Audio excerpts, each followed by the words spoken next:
Bien, buenas tardes. Bueno, vamos a llevar un panel porque el tema nos va a tocar un poco más de tiempo. Ahorita estamos platicando con el doctor. Hay un tema que vamos a platicar el día de mañana, el doctor Marco Aurelio y su servidor, sobre lo que hoy en la mañana pues nos dimos cuenta que lo que era un precedente para el Tribunal Fiscal sobre el rubro de la materialidad, sustancia económica y razón de negocio, cómo ya puede desestimar la autoridad y bajo qué condiciones y un semiproceso para que tenga ese valor desestimatorio o de rechazo de deducciones. E insisto, el tema lo hablaremos de la parte financiera y parte jurídica para el día de mañana, pero quisiera arrancar con esta tesis que hoy ya, bueno, ese presente que hoy ya es una tesis ya formal de la segunda sección del tribunal, que pues nos habla precisamente de los temas, como hablamos, la materialidad. ¿Qué es la materialidad? Pues decir, hacer algo. ¿Qué es la sustancia? Que tenga una relación con. ¿Y qué es la razón de negocios? Que genera una ganancia o beneficio. Esto lo entendemos a parte financiera. Sin embargo, un rechazo de una deducción bajo estos conceptos fiscalmente nos va a generar un problema. Pero para el tópico penal, ¿qué podemos hacer ahí? ¿A qué se va a enfrentar la autoridad, independientemente de este tema fiscal, doctor?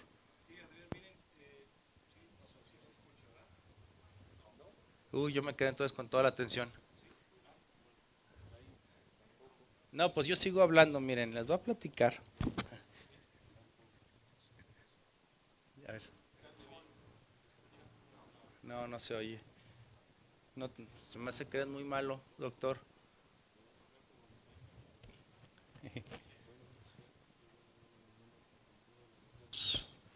Ahí, sí es el micrófono.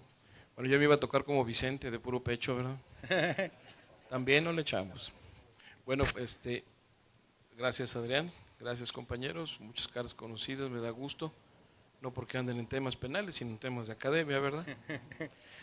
Esta parte de la materialidad, esta tesis a la que tú te refieres, pues habría que distinguir dos grandes categorías. Una, la fiscal, otra la administrativa en cuanto a los recursos que pudieran ser en temas administrativos, y la penal. Pero en la penal no me estaría yo tan preocupado en qué significa, cómo defender, cómo aportar esa materialidad, porque estaríamos hablando de un derecho real, cuando el derecho fiscal, el problema que tiene en este punto, hablando de acreditar deducciones, existencia real, material, el derecho fiscal es un derecho formal, ¿sí?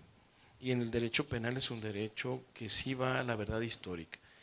Y esa tesis de jurisprudencia están dando una guía entre fiscal y administrativo para entrar en la constitucionalidad de aquellas normas.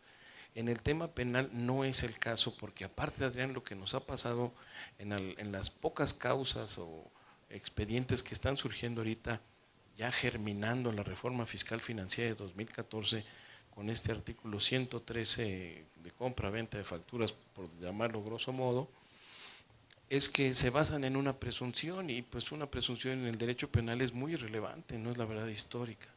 Esas querellas que hablan de la materialidad y de la inexistencia o falsedad de las operaciones, recordemos que el delito dice, ¿no?, expedir, adquirir o enajerar comprobantes fiscales que amparen operaciones inexistentes, falsas o acto jurídico simulado. Bueno, cuando le pones acto jurídico simulado destruiste el delito, porque eso es toda una teoría civil, y comienza diciendo las partes declaren o confiesen. Entonces ante el MP llevas a las partes, y si le preguntas, usted le compró, usted le vendió, pues ¿qué van a decir? ¿Sí? Van a destruir el delito. Pero aparte la querella o la denuncia, porque según sea el caso se están yendo por falsedad de datos o 113, el 113 es de oficio, no es de querella. Este 113, en el momento que le decimos al Ministerio Público, ¿en qué te basas, Ministerio Público, para hacerme este reproche? Es que Hacienda utilizó el 69B, fue al Seguro Social y no tienes registro patronal y no tienes empleados. Fue al Registro Público de la Propiedad y no tienes inmuebles, ¿sí? Entonces no tienes activos y no tienes empleados. Pero eso está en base al 69B, y qué bueno que lo dijiste, ¿Por qué? Porque entonces pues estás basándote en una presunción. Eso no tiene nada que ver con el negocio jurídico entre el comprador y el vendedor, donde estaría operando el dolo o la falsedad. Yo creo que esa tesis es afortunada en continuar definiendo lo que es materialidad, lo que es la facultad, hasta dónde sí, hasta dónde no, porque nos está definiendo, si tú te fijas, o nos puedes dar una referencia un poquito más amplia, nos está definiendo hasta dónde sí lo puede pensar la autoridad y dónde no, ¿sí? Ya ha quedado claro que pues, lo que le tienes que pedir es la contabilidad, esa es la obligación. Si le puedes dar un plus más en materia fiscal, si le puedes dar un poquito más a la autoridad para darle luz, como se dice en temas de litigio, para mejor proveer, pues aunque no sea tu obligación, es tu conveniencia, ¿sí? Yo creo que esa es una oportunidad para empezar a convencer. Algunos otros críticos dicen, oye, es que si no vamos a acostumbrar a la autoridad a que pida algo parafiscal, ¿no? A algunos elementos que no son. Por ejemplo, ¿los contratos son fiscales o no son fiscales? Pues no, pero pues son el inicio de la relación, ¿sí? Comentaba el maestro Víctor, yo lo pagué. Oh, sí. Sí. Lo que mencionaba el maestro Víctor, de hecho cuando estaba conformando su tema, a raíz de este primer precedente, hablamos de la importancia de la parte corporativa y formal precisamente para dar una buena estructura y no tanto porque fuera una obligación, de hecho platicábamos, bueno, es una norma imperfecta, hablando de las obligaciones societarias, pero el hecho de que sea imperfecta no quiere decir que no tenga una consecuencia fiscal, bueno, consecuencia legal, disculpen, sino lo que tiene es que puedes quedar, como bien puso el ejemplo de la Ley General Tributaria Española, donde se puede hacer una recalificación de consecuencia tributaria porque no tienen los elementos que el propio acto rodea para poder decir, este es un retiro de utilidades.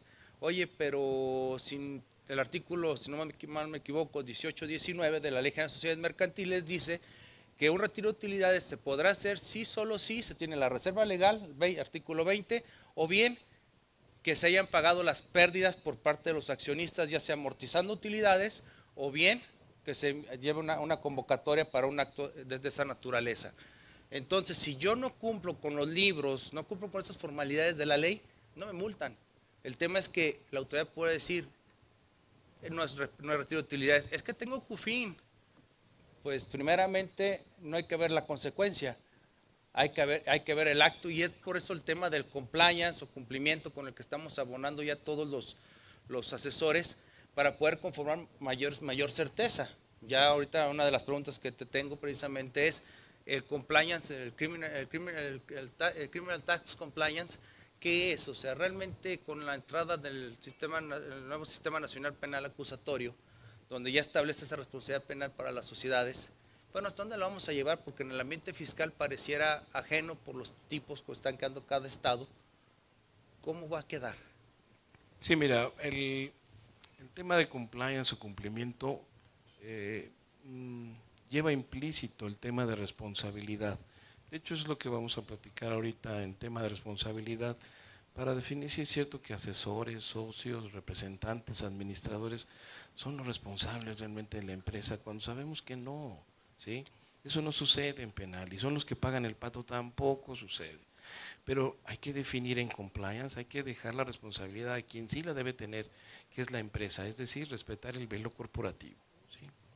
En el tax compliance lo que estamos viendo no solamente es definir cuáles son las obligaciones, hay que hacer una normativa de cuáles son las obligaciones fiscales de la empresa, pero no existe, Adrián, quién es el responsable fiscal del cumplimiento de obligaciones. ¿Está definido? Resulta que el artículo 95, fracción octava, dice el obligado al cumplimiento de obligaciones, pero no existe ninguna norma, ni en los estatutos está definido quién es el obligado al cumplimiento de obligaciones fiscales. Nombre, cara y cargo, no existe. Se deja al criterio de la Ley de Sociedades Mercantiles al cuerpo de administración.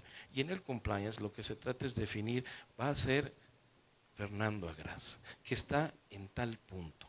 Él va a ser el obligado de dar los cumplimientos fiscales, administrativos, técnicos, venta, marketing. ¿Qué es lo que va a hacer él? Porque qué odioso es que yo como empleado de la empresa tengo que responder por lo que incumple el del almacén, el director, el socio que se comió, vete a saber qué dineros, el que anda robando, los contadores que hacen cuentas y cheques indebidos. Fuera de aquí del país y de aquí del estado. No, sobre no, todo. y sobre todo, fíjate que qué chistoso que tú lo digas en inglés cuando lo pudiéramos decir en español, pero esa es la influencia que tenemos de estos temas. Estamos ya en una empresa, el generador de todas estas obligaciones, de todos estos estudios, es la empresa, ¿sí? Y tenemos una empresa ya homologada en muchos sentidos en materia internacional y no estamos a la orden, a la par de esos criterios. El compliance empezó en 1972, surgió muy fuerte en 89 con las recomendaciones de OCDE, que rápido empezamos a cumplir en el 2012, ¿sí? Y en el 2003, pues sí, a la mexicana, y luego resulta que hay 2 tratados que estaban anticorrupción y antidelincuencia organizada con motivo de los sucesos de las Torres Gemelas, convenios que tenemos firmados en México desde el año 2003 y no habíamos hecho nada. Pero el compliance es buscar cómo cumplir hacia adentro de la empresa, que es un tema muy laboral, de reglamento, de estructuración, ahí tenemos una lámina para poderlo definir, y hacia afuera es el cumplimiento ante municipios, contratos, proveedores, en el tema ambiental, cómo manejas el Facebook, cómo manejas todo ese tipo de cosas. Evidentemente está el cumplimiento fiscal que comentábamos, venimos de una cultura de vieja escuela porque la nueva acaba de nacer ayer. Íbamos a la papelería por los formatos y ahora está tenemos que manejar el CFDI 3.3 que aquí Octavio Ávila maneja muy bien y nada más porque para entenderle, ¿sí? Sí. Entonces, ¿A Octavio o a Octavio o al maestro Octavio o al CFDI? A todos. ¿Sí? Entonces, ¿qué resulta? Que esta época digital del derecho o de la vida, antes los humanos nos tratábamos entre nosotros, ¿sí? La ley está hecha para tratarnos entre nosotros, no ante máquinas. Es por eso que también hemos insistido en este foro contigo, en tu academia, en APREM, que el delito de defraudación fiscal dejó de existir porque ya no hay engaño, no puedes engañar a una máquina, se acabó la defraudación. Ahí hay más de 2,000 querellas atoradas en PGR por ese tema de parte del Proco Fiscal. Y ahorita que tocas el CFDI, en el caso, bueno, cuando se está persiguiendo alguna cuestión penal, se está buscando conducta, se buscan elementos y se buscan sujetos. Aquí como con el CFDI, ¿qué es lo que va a hacer la autoridad para pretender demostrar este tipo de operaciones que son virtuales en documentación? Fíjate qué bien lo definiste, esas son virtuales y qué difícil es llegar con un MP, ¿no? Y ponte a razonar con él sin agraviar a los compañeros, porque de ahí vengo también, pero ponte a explicarle y luego a un juez penal que llegas con un asunto fiscal y te dice, no te entiendo, ¿sí? Sí, necesita el contador al lado, el juez también, o sea, esa es la verdad, ¿no? Si ustedes van a ver una defensa penal, pues llevan al contador al lado, ¿no? Y el juez pues también necesita el suyo, pues el que no lleva, ¿sí? Entonces, en este CFDI, Certificado Fiscal Digital por Internet, una nueva vida, una nueva lección, no son facturas, ¿sí? Las facturas, ¿se acuerdan ustedes que antes una factura de un coche le ponían atrás cedo los derechos que la presente documento, pues no eran transferibles, tampoco se podían endosar, pero se hacía, ¿sí? Son títulos valor, pero lo hacían, ¿sí? Ahora, ¿se puede endosar un CFDI? ¿Se puede hacer eso, compañeros? Pues claro que no, es intransferible. Y el delito, por lo menos en mi tema, dice enajenar un CFDI. No se puede enajenar, pero tampoco se puede adquirir técnicamente, Adrián. ¿Por qué? Porque en el momento en que el delito dice adquiera un CFDI, ¿cómo lo haces tú para adquirirlo? ¿Qué conducta haces para adquirir un CFDI? Si tú eres una agencia de coches, es más, eres un facturólogo, por ejemplo, ¿no? Sin agraviar. No. Se le ven los cuernitos. Vamos a pensar que estamos con una empresa que vende facturas y le compramos un CFDI. ¿Qué hacemos? ¿Cómo adquiero el CFDI con mi conducta? ¿Es tu conducta, agencia o empresa de factura? Tú me lo das. Y esa es la adquisición, porque previa a esa adquisición, pues tuvo que haber un acto, un negocio jurídico, ¿no? De origen. Vamos a pensar que eres una agencia de coches, te compré un coche. Entonces el CFDI es la consecuencia conductual. Pero yo no lo hice, ¿eh? Yo no subí esa información al sistema. Lo hiciste tú, agencia de coches. ¿Sí? Permíteme. Ajá. Sí, no. Lo que está sucediendo ahorita en PGR y en las causas penales ya ante juicio oral, ¿sí? Se está cayendo muy rápido, sin agraviar a los compañeros de PGR, porque el artículo 29, fracción quinta del Código Fiscal de la Federación dice que un CFDI impreso solamente es la presunción de que existe el digital, que ese es el original. Y entonces, ¿cómo le hago yo para ir a tomar una acción con un documento que no tengo? Tiene que ir el encargado del servidor donde está el documento digital, ¿sí?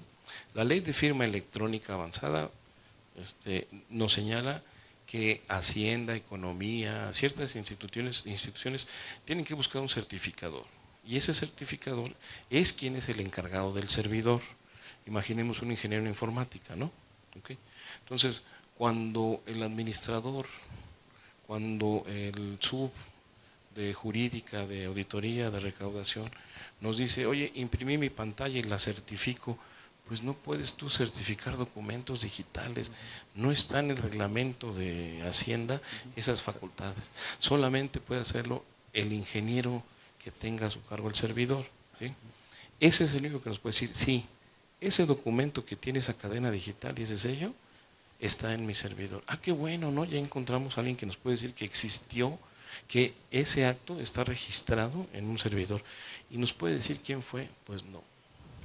Si queremos de veras atacar la compraventa de facturas, que es parte de lo que se está hablando en esta comisión, que está haciendo ahorita mucho ruido ante Prodecon, en las cámaras, la opinión de nosotros siempre ha sido buscar la bioidentidad y que la obligación sea definida.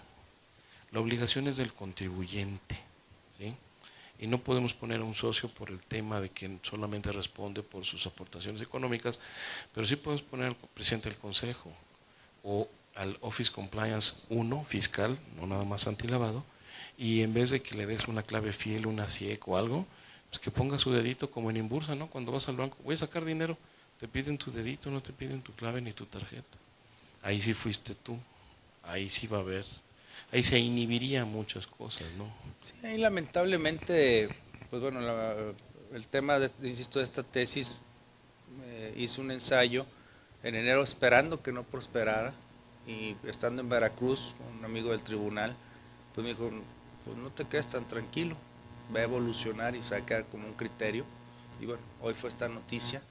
¿Y a qué voy con esta reflexión? Nos acordaremos cuando se empleaba la firma facsimilar, ¿no? Que la razón que dio la Corte de la falta de legalidad o la inconstitucionalidad de estos actos era de que no había certeza que el emisor o el titular de la firma lo hubiese plasmado. Y pues siempre la discusión antes de que entrara todo lo electrónico era, bueno, ¿y la firma electrónica en qué hay de diferencia? Una sanción legal por el propio artículo 38 del uso que se le tiene que dar y en relación con el 17, pero sin embargo nunca habló de alguna diferencia, de algún matiz para poder fijar efectivamente quién es el responsable, nada más decir es el titular, sí, pero el titular bajo su responsabilidad o irresponsabilidad entrega la firma electrónica. ¿Qué es lo que sucede? Pues ahí tenemos el resultado de todas las empresas fantasmas. ¿Cómo pueden combatirlo si no saben quién fue el que está haciendo y orquestando todo esto? Dijiste algo muy importante, pero yo creo que por tan visible, es como estar tan cerca del sol, no logras distinguir qué es, ¿no? Es algo tan enorme que nada más ves una pared, ¿sí?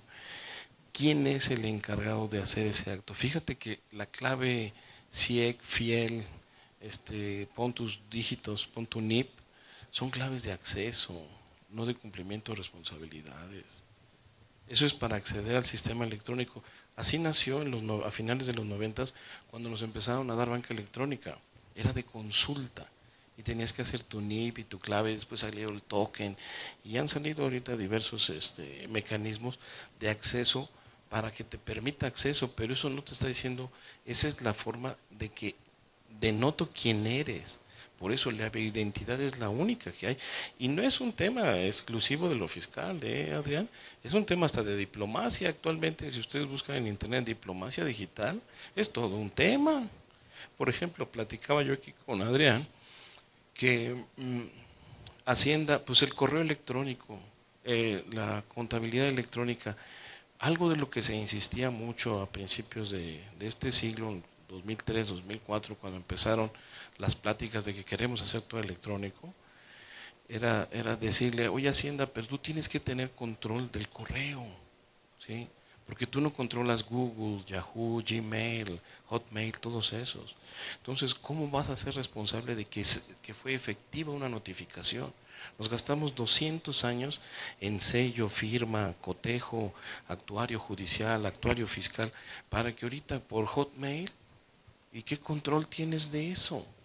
¿Por qué no haces un correo interno rfc@sat.gov.mx y lo controlas con tu certificador de Monterrey? ¿Sí? Y ahí sí tendrías control. Ahí no hay nada de que no me sirvió y que se bloqueó. ¿Me explico? No tengo paro, se fue spam. ¿Me explico? O sea, haces un correo interno. Las instituciones tienen correos internos. ¿Sí? En fin. Es desafortunada esa parte, pero lo que te decía que era muy grande, que uno no distinguía, es que lo que está haciendo la Suprema Corte ahí, o los tribunales colegiados, es legislar. ¿En qué sentido? En el principio de proximidad. Déjame ver cómo resolvieron aquí, cómo resolvieron acá, para irnos acercando ¿qué? A la interpretación de la norma, ¿sí? Pero esta norma, pues, pero platicábamos hace rato, oye, pero lo quieren hacer delito grave. Eso es tan sencillo como ponerlo en una lista que sea delito grave, o actualmente en el sistema acusatorio decir que es de obligación, de prisión obligatoria, ¿sí? Prisión preventiva obligatoria. Así de sencillo es hacerlo grave, ¿sí? Estos conceptos han venido dando gusto a la OCDE, a la GAFI, Grupo de Acción Financiera Internacional, que emitió recomendaciones hasta de lavado de dinero, y México las toma como si fueran instrucciones, órdenes, ¿sí? Tal es el caso que ahorita pues vamos a ver que van a cambiar el 113, van a cambiar, cuando hace 3 semanas había dicho la gente de Prodecon, no van a cambiar, no hay voluntad. ¿Se acuerdan ustedes que salieron las noticias? Es que no hay voluntad para atacar la compraventa de facturas. Bueno, ahora sí, porque ya dijo la OCDE que se cambiaran ciertas instrucciones. Pero ha sido ese darle gusto a instituciones para estar homologados en un sistema global, ¿sí? Lo que ha venido a hacer estos cambios, y no se han fijado que aquí las cosas son a la mexicana, ¿no? Pues sí, aquí desgraciadamente me desvió un poco del tema para aterrizar al siguiente cuestionamiento que te quisiera hacer. Pues el tema que tenemos con Prodecon, pues trae una propuesta interesante, pero pareciera un poco más aliado hacia el SAT, porque no es correcto el análisis financiero que está haciendo. Si bien es cierto, va a ser una retención del 10.66 con operaciones dedicadas al servicio, pues pareciera que ganáramos realmente el 50% los prestadores de servicio. Y dígame si estamos en la capacidad de ganar el 50%, y aún así nos faltaría un 16% por esa retención si nos quitaran todo el IVA. Bueno, estas 2/3 partes. Entonces tenemos 2 desventajas que no ha visto Prodecon. Ya la Academia Mexicana de Derecho Fiscal ya se pronunció el día de ayer con un pensamiento similar. ¿A qué? Mi ganancia va a estar condicionada a una devolución muy probablemente por todo el IVA que llegué a pagar y por el exceso de retención. Y segundo, la bendita condicional, ¿lo quieres acreditar? Págame primero la retención. Entonces voy a tener un diferimiento de mes. O sea, el primer mes, cuando se echaran a dar una reforma como esta, todo el contribuyente, todos sufriríamos ese embate que estamos teniendo, que quieren hacer contra la venta de facturas. Yo he sostenido siempre que no es culpa de nosotros.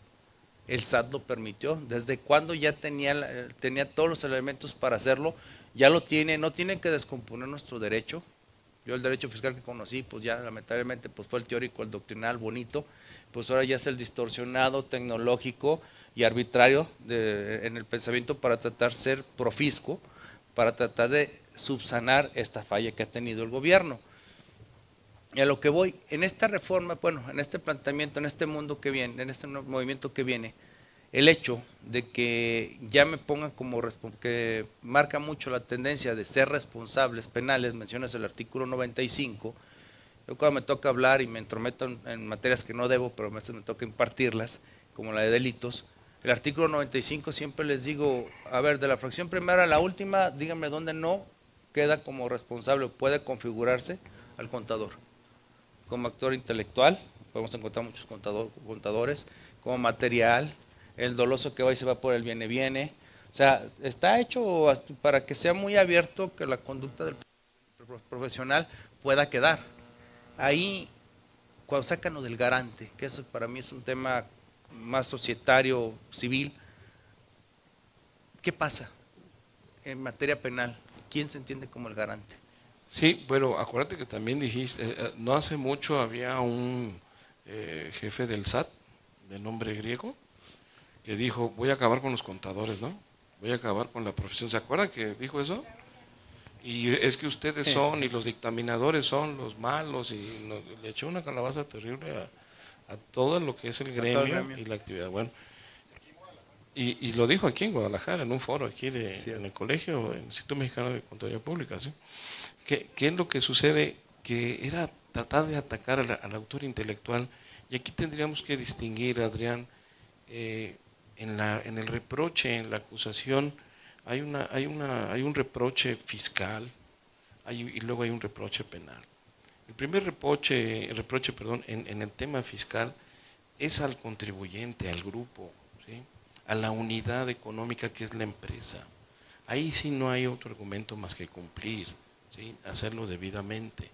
Pero ya pensar, digo, ir a ver ahorita una empresa, ir a pedir una fiel, es como decir, oye, vengo a robar el banco, y te dan un tratamiento, pero dudoso, incriminatorio, terrible, ¿no?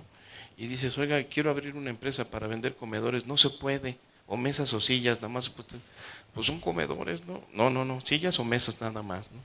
Entonces, ¿comes parado o sentado? Es una actitud que ha ido envenenando a la propia autoridad. Y nosotros, en ese caso, ¿qué tenemos que hacer? Fuego con fuego. Nosotros tenemos la ley, tenemos la manera de probar, tenemos contabilidad, ¿verdad? Porque sin contabilidad no hay nada, ¿sí? En el tema fiscal, no toda la empresa, en el tema fiscal, si no tienes contabilidad no tienes nada, no hay manera porque esa es la preconstitución de la defensa, ¿sí? La documental. Esos son los entregables, ¿sí? Esos son los que van a dar fruto a los demás documentos. La contabilidad penal empieza desde cómo te localicé, cuál fue la cotización que me mandaste, cómo acepté la cotización, ¿sí? Que son correos, bueno, pues por lo menos en correos, ratificados o consensados, introducidos en un contrato. En ese contrato, ¿quién es el responsable, Adrián? ¿Qué es lo que me preguntas? ¿Quién es el garante de la empresa? No existe un responsable determinado. El garante de las obligaciones técnicas. ¿Quién es el encargado del taller? Ah, eso sí lo tengo. Ese es el garante del taller. Pero el garante fiscal existe. Siempre es el contador. Y el contador lo ponen como Box Bunny en todas las bases, ¿no? Va, pide la fiel, da altas, contesta recursos, es el de lavado de dinero, él hace todo. Y muchos de sus actos, por estar encimados unos con otros, se hacen nulos. ¿Sí? No puede ser comisario, no puede ser administrador, y lo pones, ¿sí? Y no echamos mano de los recursos que tenemos en ley, que son muy corporativos, ¿sí? El garante de la empresa es quien tiene la obligación. Ahí hay un ejercicio, fíjate que ahí en el apartado fiscal son 27 artículos, 26 vigentes del tema penal fiscal, en el Código Fiscal. Implementaron en el artículo 95 la fracción octava y novena. Tú me preguntas de la octava, ¿quién es el garante? Quien tenga la calidad de garante derivado de un contrato, de los estatutos sociales, ¿sí? o por disposición de ley, ¿sí? En los delitos de omisión con resultado material, por tener la obligación de evitar el resultado típico. Ahí es desafortunada la redacción porque está buscando la comisión por omisión. El garante es aquella enfermera que tiene la obligación de poner una inyección a un paciente y no se la pone y se muere. La enfermera no lo mató, sino es la omisión de su conducta. ¿Quién tiene la obligación impuesta en la empresa? No está definido. Pero fíjate que esa redacción de esa forma de participación nos dice disposición legal. En la ley no existe definido, tú eres el obligado, es el cuerpo de administración en su caso. ¿Y qué pasa si definimos la obligación? Quien va a dar el cumplimiento fiscal va a ser Fernando Agraz, que está en tal área. ¿Cuál es el área? Pues de cumplimiento, departamento de cumplimiento, ¿sí? Y esa obligación la puedo adquirir porque está en los estatutos o porque está en un contrato. Yo la acepté, ¿sí? Y luego incumplo y al parecer por yo no cumplir caigo en un delito fiscal. No es cierto. No existe comisión por omisión en los delitos que pide dolo. Todos los delitos fiscales pues, son con dolo. No puede ser, bueno, está mal hecha la fracción. Pero hablando de compliance, tenemos que definir quién es el encargado de hacer qué cosa dentro de la empresa. Sí, alguna vez platicando, porque tocamos el tema, recordaremos que el artículo 145 y 146 de la Ley General de Sociedades Mercantiles establece la posibilidad que a través del órgano de administración, el Consejo de la Asamblea General de Accionistas o el administrador, se designe gerentes especiales para determinadas tareas. Entonces yo lo estoy facultando. Un sujeto de esta naturaleza que a lo mejor queda como el gerente en el área contable, ya por un acto corporativo, un acto societario, podrá ser responsable. Ahí tendremos que cuidarnos porque nos ha tocado ya estar así, o nos toca estar así, sí, literal, o sea, porque estamos aceptando y ejecutando el encargo. Sí, y quiero ponerte el ejemplo como exdirector de Procu Fiscal. Bueno, tú ya lo sabes, a mis compañeros que no. Yo era el director de la Procuraduría Fiscal de la Federación aquí. Y nos conocimos en un proceso, sí, tú y yo, lo malo que yo era el procesado. No, para nada. ¿Qué sucede? Que hay que definir quién tiene la obligación, pero tiene que ser dentro de la empresa, porque si yo digo, mi compañero Jorge Moreno es el obligado del cumplimiento de las obligaciones fiscales de todo el auditorio que estamos aquí en conjunto, todos somos una empresa. Allá está producción, venta, marketing, administración, tesorería, taller, distribución, en fin. Compañeros, ¿quién de aquí ve lo fiscal? Jorge Moreno. Pues ¿a quién te llevas? Pues nada más a él. Pero no está definido. Vénganse todos a declarar. Vamos a distinguir quién tiene la obligación, pero también quién comparte la conducta, porque en penal puede que ni de la empresa se hace. Sí. Pero eres parte y participaste conductualmente. Es por eso que es sumamente relevante decir quién es y dónde está. Sí, la pregunta iba con un poco de malicia y digo, no desempeñamos actividades de factureros más que Paxa, no se crean. El tema es, porque puede ser una manera de burlar y cargar una responsabilidad. Si bien se tienen empresas que son simplemente espejismos, empresas fantasmas donde se compra la voluntad de la gente usando de su ignorancia, pues qué me haría mejor comprarlo y aparte designarlo y que acepte y que ejecute ejecute el cargo de gerente fiscal, por llamarlo de alguna manera más específico, y de esa manera pues puedo salvar todavía a una empresa facturera, todavía tenerla más centrada a quien penalmente tienen que recurrir. Si nos vamos a esta fracción octava, me dices, del artículo 95. Sí, es decir, si yo pongo al garante, ¿el garante de qué? ¿De la contabilidad o del cumplimiento de obligaciones? Hay que distinguir esto. El contador, y que es una sugerencia que te traigo no del día de hoy, desde hace 80 años, el contador siempre tiene que ser externo. ¿Por qué? Secreto profesional, Adrián. Si es interno, es un empleado, es un subordinado, está actuando como empleado, como testigo, ¿sí? Y está haciendo materialidad conducta. ¿Y qué diferencia hay, Fernando, que yo llegara y dijera, a ver, en toda esta empresa, ¿quién ve lo contable? Jorge Moreno, pero él está en su despacho, es un contador externo, tiene secreto profesional. Y este profesionista responde por lo que dolosa o imprudentemente haga en perjuicio de su cliente, la empresa. No, señor, esa obligación sigue siendo de la empresa. De hecho, él está revestido del secreto profesional. Ni Dios Padre lo hace que me dé un papel o que me diga algo. Ahora, aquí, siguiendo con este patrón, tenemos la fracción cuarta del artículo 109 del Código Fiscal. Ya sin entrar a la parte civil, para estar hablando de la simulación, que hay una comprobación que la autoridad puede hacer para demostrar, incluso se le habilita que lo pueda hacer ya con esta tesis y como viene, a que pueda presumir la existencia de una simulación para efectos administrativos. Para efecto penal, conforme a este delito fiscal equiparado del 109 fracción cuarta, ¿qué necesitaría la autoridad para demostrar la existencia de esto? Hablando ya del CFDI, ya vimos la dificultad. Ahora vamos viendo que empieza a través de indicios a conformar la realización de la conducta y empezarse a apuntar quiénes son los sujetos partícipes de su ejecución.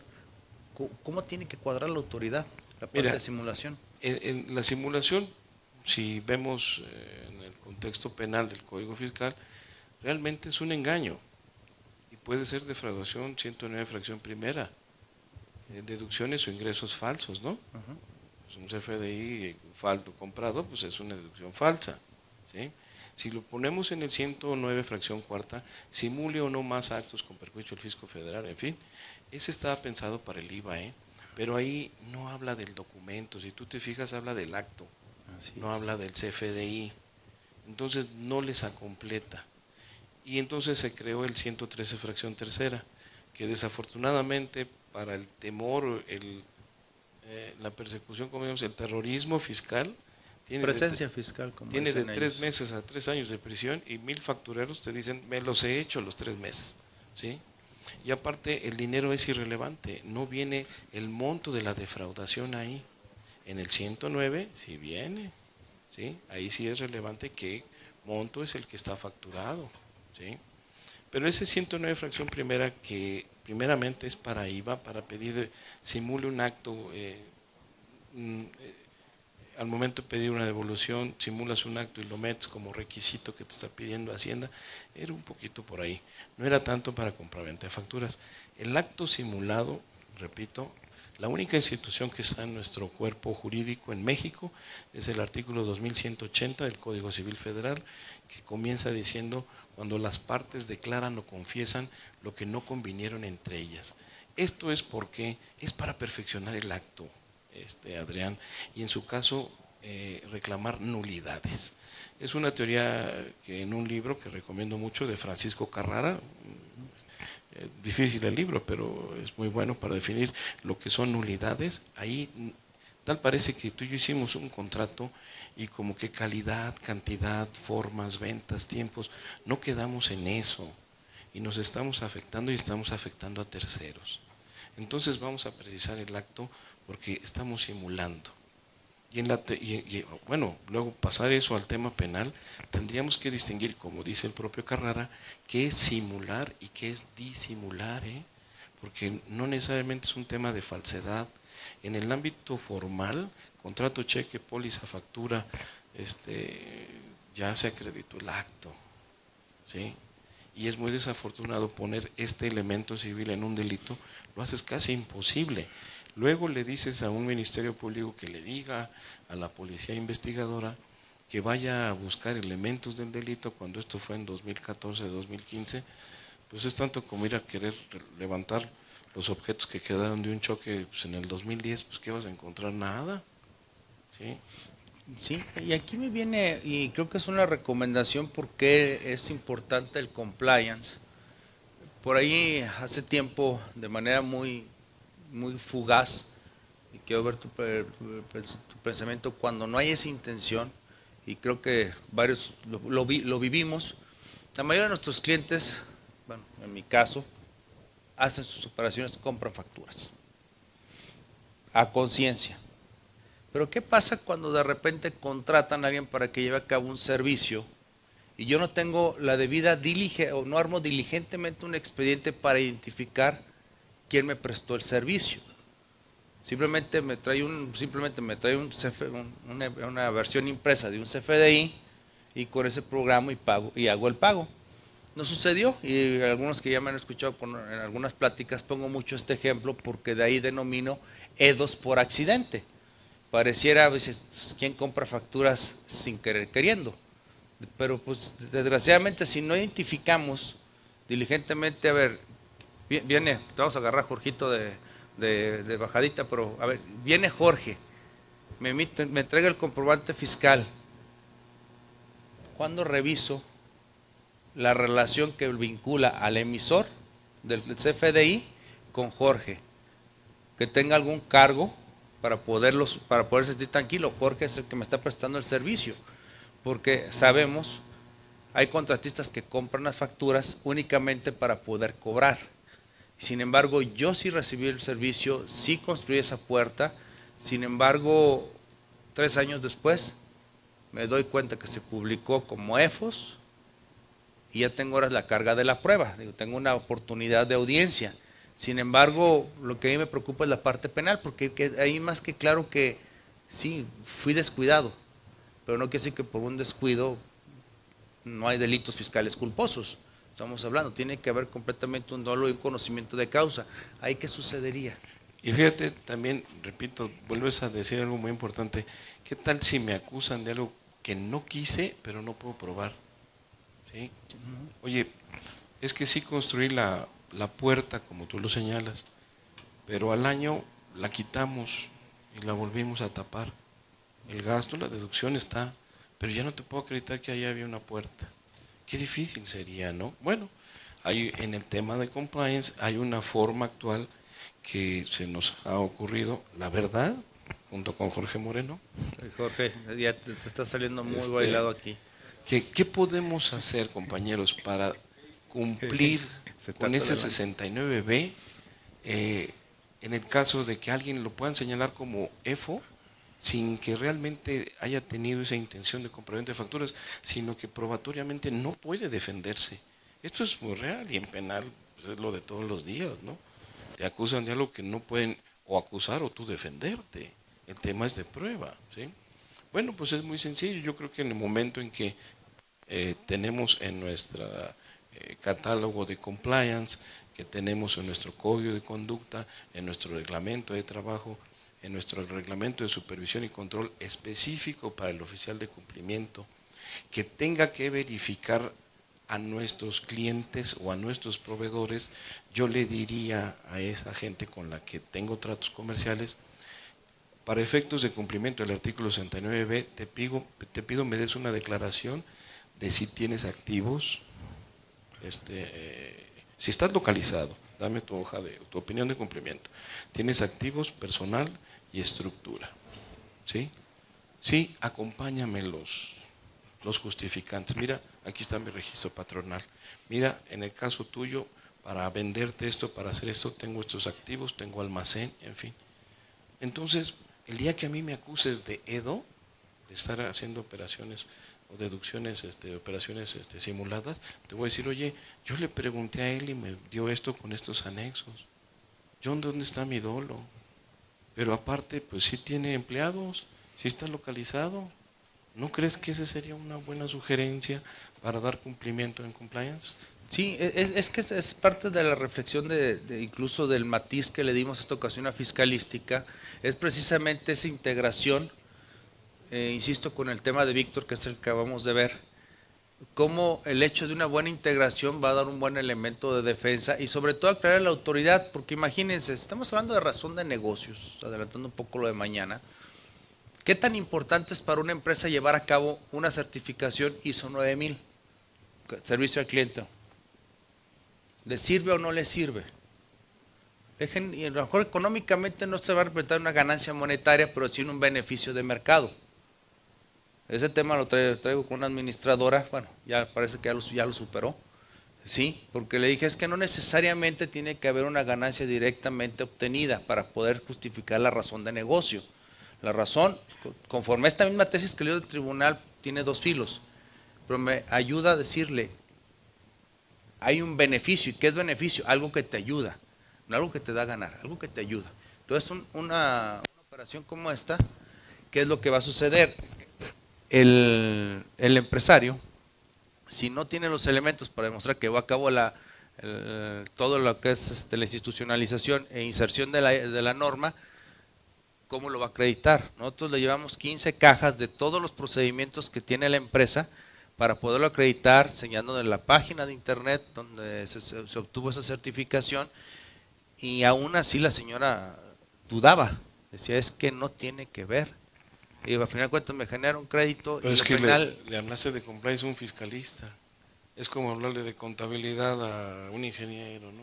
Digo, No, ya la sabes, señora sabe, nomás que se hace. no, sabe fiscal, sabe contabilidad, pero compliance no, corporativo, empresa.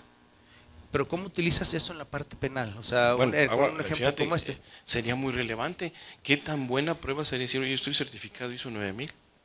¿Sí?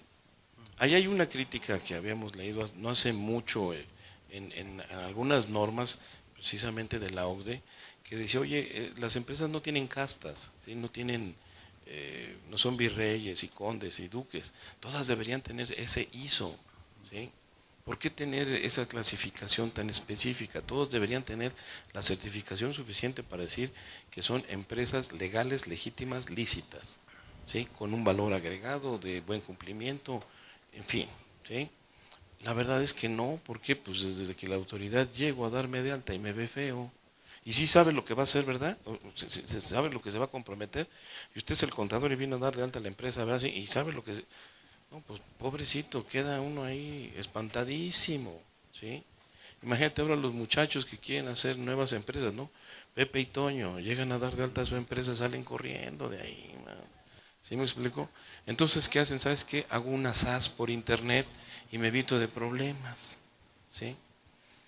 ¿Qué sucede en tu pregunta de el compliance, el mejor cumplimiento es bueno? Sí, y mira, en el tema de la ley antilavado, la nueva ley antilavado que es comercial, ¿no? La ley PRIORPI, o Ley Federal para Prevenir e Identificar Operaciones con Recursos de Procedencia Ilícita, en esa ley mucha gente dice, oye, no, es que yo no soy actividad vulnerable, es que yo soy una administradora de recursos y no tengo que hacer actividades, digo, declaraciones de actividad vulnerable.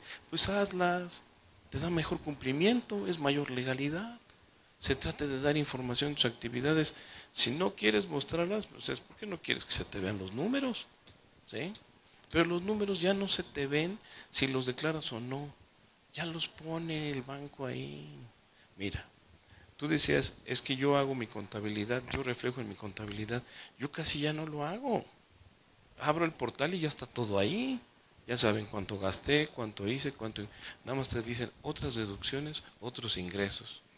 Pero tu declaración está hecha sin que tú hayas hecho nada. Abres el portal y ahí está. ¿Cierto o no? ¿Cierto o no, compañeros?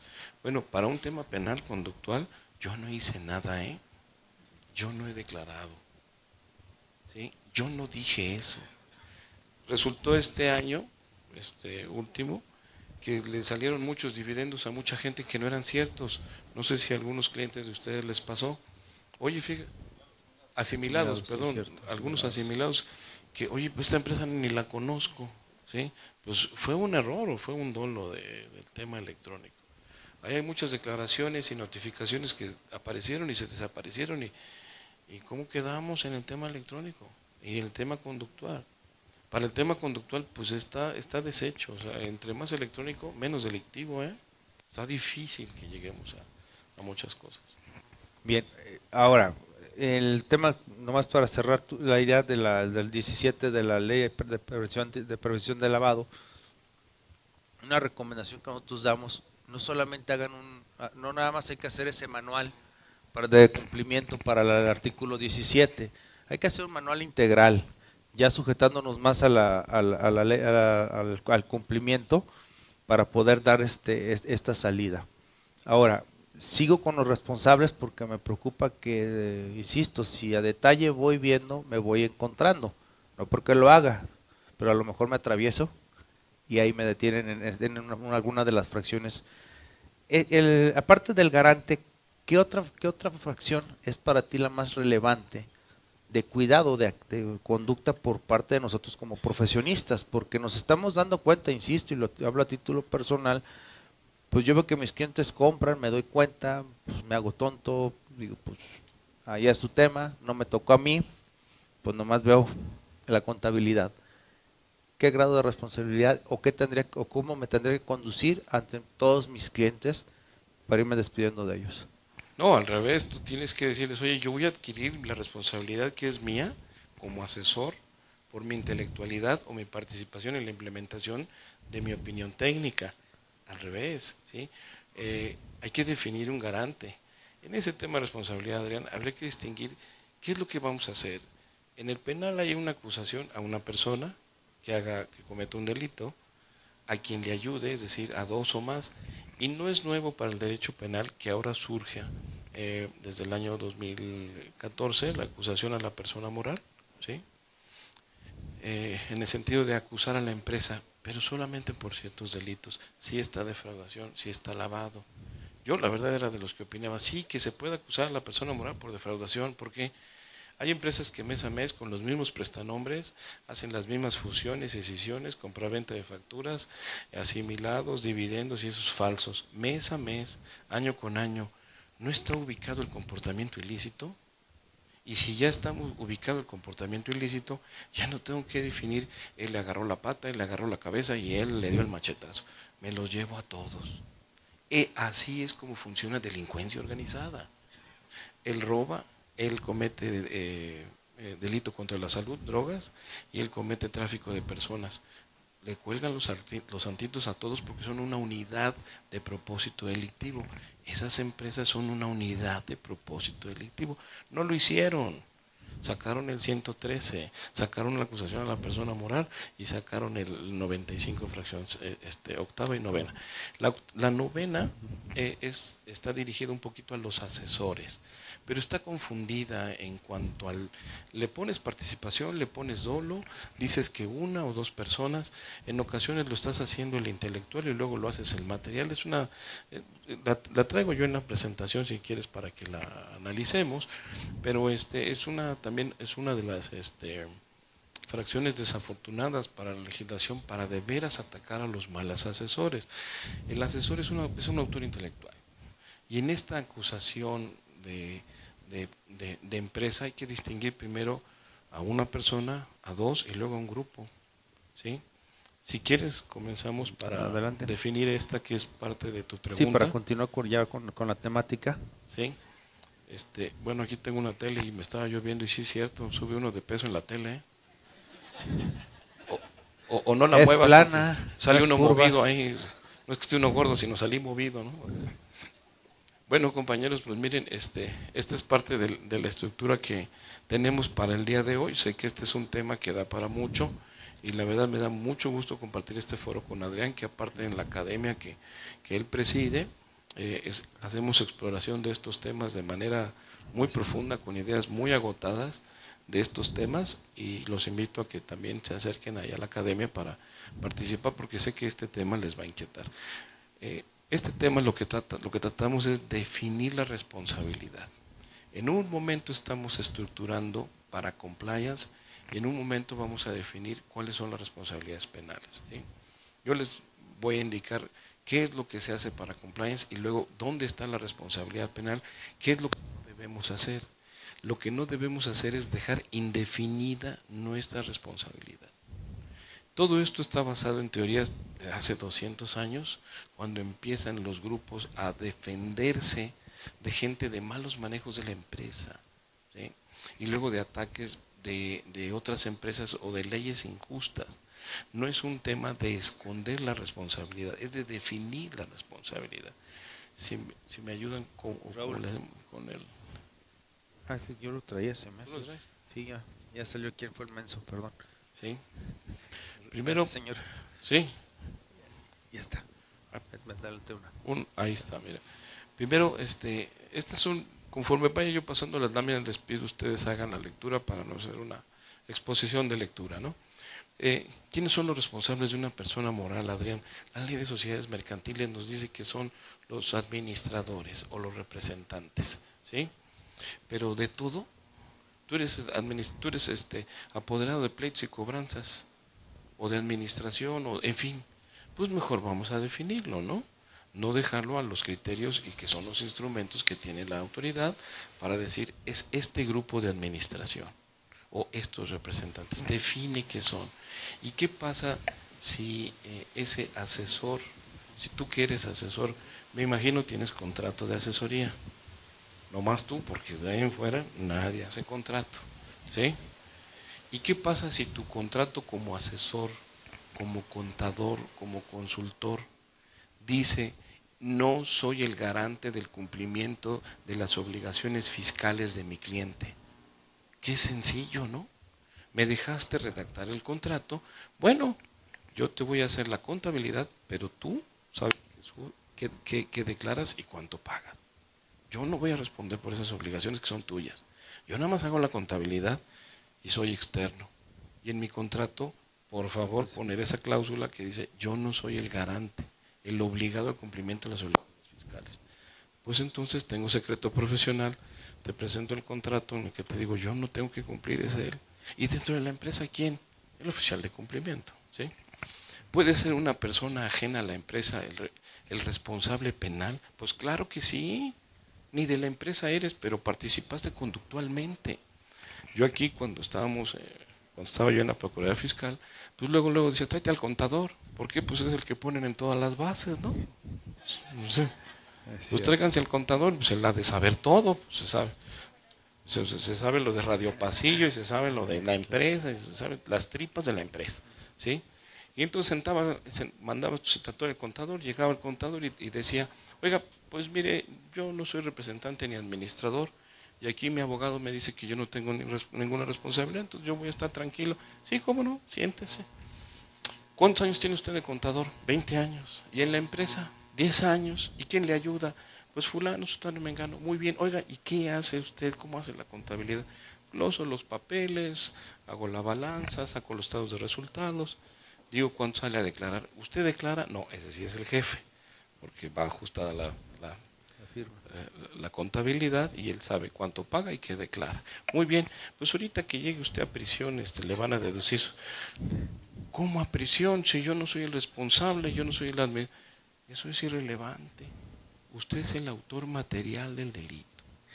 Usted participa en hacerlo, ¿sí? Si me saca la cédula y el contrato de servicios profesionales independiente, pues gusto en saludarlo porque es libre de hacerlo. Él no es el contribuyente, la obligación es del contribuyente. Es que hay un tema internacional. Quienes tengan oportunidad busquen a Margaret Hodge con el tema de Amazon, precisamente cómo le sientan al de comunicación social, ¿sí? Para hacerle las preguntas que por qué el domicilio está en un edificio donde nunca hay nadie para la empresa Amazon, y hace un interrogatorio y termina diciendo algo que fue lo más relevante, es que nuestros asesores nos dicen que estamos bien. Por eso el tema, uno como asesor puede en el contrato decir, yo me basaré en tu contabilidad o lo que se encuentra en la plataforma del SAT y me cercioraré de sus aplicaciones o consecuencias fiscales, punto. Sin embargo, ya a nivel internacional, pues ya están volteando a decir, espérame, es que hay que vincular ya al prestador de servicio porque fingen demencia los empresarios, señalando siempre al autor intelectual como el representante, dijiste algo muy cierto, Adrián. El autor intelectual no es el asesor. El autor intelectual mal hecho en el Código Fiscal es el 95 fracción primera. ¿Sí? Okay. Está mal hecho ese ¿sí? Ese es el autor intelectual, autor material, hay cómplices, copartícipes, antes, durante, después del delito. Hay delitos que no aceptan esos momentos. ¿Por qué? Porque es instantáneo. Por ejemplo, un secuestro, pues es de tracto sucesivo, avanza en el tiempo con el secuestro, ¿sí? Pero un homicidio, una lesión es instantánea en el momento que la defraudación será de tracto sucesivo o instantánea, es instantánea. Y sucedió en la contabilidad de 2014, electrónica, ¿sí? Aquí hay que definir eso, si quieres avanzamos en ese ejemplo, que no era ni de la plática, pero es importante para quitarnos esos temores. Defraudación fiscal no se puede engañar a una máquina. Y hoy se hace el Estado, antes glosaban la documentación del mes en una carpetita, ¿no? Y ahora está en electrónico, ya ni en carpeta. ¿Y quién subió lo electrónico? ¿Sí? Y después, pues, le dices al contador, ¿me puede hacer usted el estado de resultados para saber qué declarar? Te dice, te sale a declarar esto y te sale a pagar esto. Muy bien. ¿Y quién declara? Pues el que le sabe a la máquina, ¿no? Y el que tiene la fiel, o el que sabe sacar la CIEC, ¿sí? Entonces, esa persona que hace la declaración se va al Starbucks, allá en Vallarta, de una empresa que está en el Estado de México, y sube la información, la autoridad competente, ¿Cuál es la competencia de lo digital? ¿Sí? Y después de que subió la información, ¿en qué momento habló con alguien de Hacienda? Entonces, ¿cómo te engañé? Y ese engaño es de 2014. Ya no hay engaño, es imposible, no se puede engañar a máquinas. ¿Sí? Yo siempre pongo un ejemplo ahí en la academia de tener una máquina de refrescos y le meto una rondana y aprieto los números y me da el refresco. ¿Eso es engaño?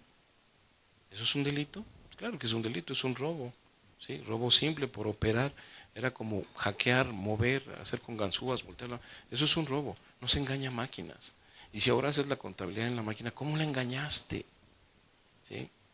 Entonces, en ese sentido, el contador, ¿qué responsabilidad tiene? Señor, usted tiene que hacer la contabilidad, no el cumplimiento de la obligación de la empresa. Ese es de alguien que tiene no solamente la confianza del dueño de la empresa, sino la confianza de que es un servidor que sabe lo que está diciendo ante una autoridad y que tiene los argumentos para ir y enfrentarlo. Y eso lo estás diciendo de parte de la autoridad, pero bueno, todos conocemos Compact y tenemos el sistema de contabilizador para subir todos los XML que se encuentran en la página del SAT, y ni siquiera yo le meto mano, yo no he programado mis plantillas y va para arriba. ¿Quién fue el que lo procesó? Bueno, ese es un tema que es un problema del MP, ¿no? No, pues Y sí. de Hacienda, porque te voy a decir, ahora en los juicios orales se tiene que poner de un lado el de Hacienda y decir, llega el administrador, ¿no? O el subadministrador, el de jurídica, si bien nos va, ¿sí? ¿A usted le constan los hechos? Pues es que en la pantalla dice, no, pues no, ¿sí? Es por eso que la vida digital ahora del derecho ha traído mucho problema para la acusación penal, pues en beneficio de los que hacen trucos, pero en perjuicio de la autoridad, ¿sí? Mira, continuando con la exposición, si nos ayudan. Rolito. Te digo que esa pantalla está movida. No es espejo, ni es pantalla.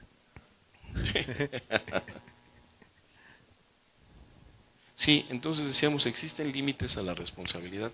Hay que ponerla, no hay que dejarla libre, no hay que dejarla amplia, ¿sí? A ver, usted se encarga de esto, usted se encarga de lo otro, en fin, y definirlo. Definir áreas, cargos, responsabilidades. ¿Existe responsabilidad solidaria o mancomunada? A veces sí, ¿sí? Está el artículo 26 en el tema fiscal, pero existen muchas otras formas de responsabilidad, ¿sí? ¿Qué pasa con las responsabilidades subsidiarias hacia los empleados? Hay que definir esa situación, ¿sí? Existe, ¿cuánto tiempo dura una responsabilidad? Pues hay que también definir cuánto tiempo vas a estar en ese cargo, cuánto tiempo vas a ser el apoderado, y hay que revisar, porque hay poderes que duran 5 años o menos o más y no lo revisan, y los actos luego en consecuencia van a ser nulos. Ponemos la representación, ¿cuánto tiempo duran los contratos? Tampoco. Bueno, resultaría relevante, ¿no? El dueño de la empresa quiere amanecer, abrir la computadora y ver su saldo grande, ¿no? Un numerote grandote lleno de ISR. Y luego quiere llegar a la empresa con 10 riendas en la mano y quiere ver el terreno, los camiones, la fábrica, los empleados, una bola de problemas, ¿sí? Con un empleado tienes que ver con 26 leyes y ahí vas con 300 empleados, 500, 1000 empleados. Pues más problemas, ¿no? Ya no es así, Adrián. Hay que dividir. ¿Y el dueño de la empresa qué hace? ¿Aparece en los papeles? No, aparece su cuate, ¿sí? De este lado trae al contador, de este lado a la cajera y su cuate el representante. No, señor, ya no es. No tienen por qué estar poniendo prestanombres. Hay que definir la responsabilidad. Eso es todo, ¿sí? Oiga, pero yo soy el dueño de una empresa y tengo un cliente que quiere firmar conmigo, pero quiere que yo firme. Se le da su poder específico para que firme el contrato y vincule a la empresa con ese cliente. Y ponemos una cláusula que diga que él no es el encargado del cumplimiento de ese contrato, sino que hay un área y una persona que se encarga de cumplir los contratos. Eso es compliance.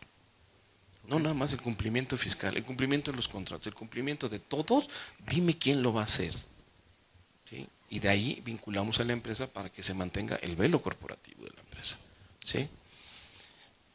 Bueno, estas son las formas de participación según la técnica buena del derecho penal, ¿sí? Aquí vemos que hay una autoría intelectual, una autoría material, ¿sí? ¿El asesor sería un autor intelectual o un autor material, Adrián? Pues en los dos. Porque si hacemos negocio y si participamos orientando. es que muchas veces tú haces un análisis de un cliente y tú vas e implementas tu opinión. Entonces, ¿eres material o no? No. A veces si tú llegas, implementas y das la capacitación o haces las operaciones, pues ya cambiaste de ser un asesor a ser quien hace las cosas, eres un automaterial, ¿sí? Pero el asesor, la simple asesoría, yo creo que no tendría ninguna convicción ni siquiera como un autor intelectual, porque es una opinión, ¿sí me explico? Es como leer un libro de crimen y luego leer la Biblia y a quién le hiciste caso. Y no por eso el diablo fue el culpable, fuiste tú de lo que tú hiciste, ¿sí? Lo malo es que en materia fiscal esta técnica no se siguió, se siguió alguna otra cosa. Qué extraño. Los tipos de responsabilidades que habría que ventilar en un tema de compliance y que son los tipos de responsabilidades que recoge el tema penal para una autoría, la participación de uno, dos o más personas y para la responsabilidad de la persona moral, son estas. No las vamos a definir ahorita porque nos tardaríamos una clase de 3 meses de estar hablando de responsabilidades, pero se las dejo para que ustedes lo analicen en internet, las buscan y aparece y definimos qué es lo que son, ¿sí? Resulta que nuestro artículo 20, nuestro Código Civil Federal nos define quiénes son las personas morales. Cuando estamos hablando de contribuyentes, persona física y persona moral, ¿qué son personas físicas?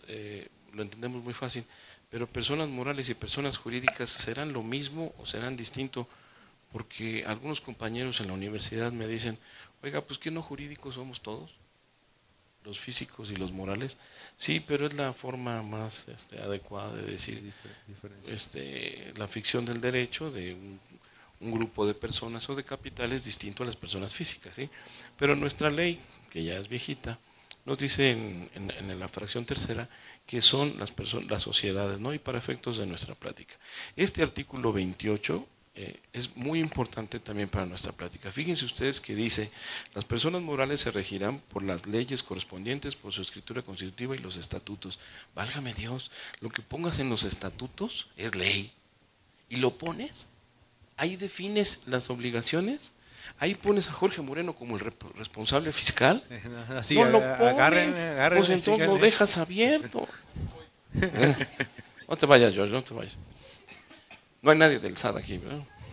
Entonces, ¿qué resulta? Que es en los estatutos donde comienza el error para dejar que la autoridad se nos meta hasta la cocina. Ahí es donde tenemos que poner un área de cumplimientos, el responsable del cumplimiento. Yo no dije el responsable contable, el contador es externo, ¿sí? Este es el oficial de cumplimiento que hoy nos salva la vida, ¿sí? ¿Por qué? Bueno, siempre lo ha hecho. Antes le llamaban el contralor, el oficial de cumplimiento, en fin, ha tenido diversos nombres, diversas funciones.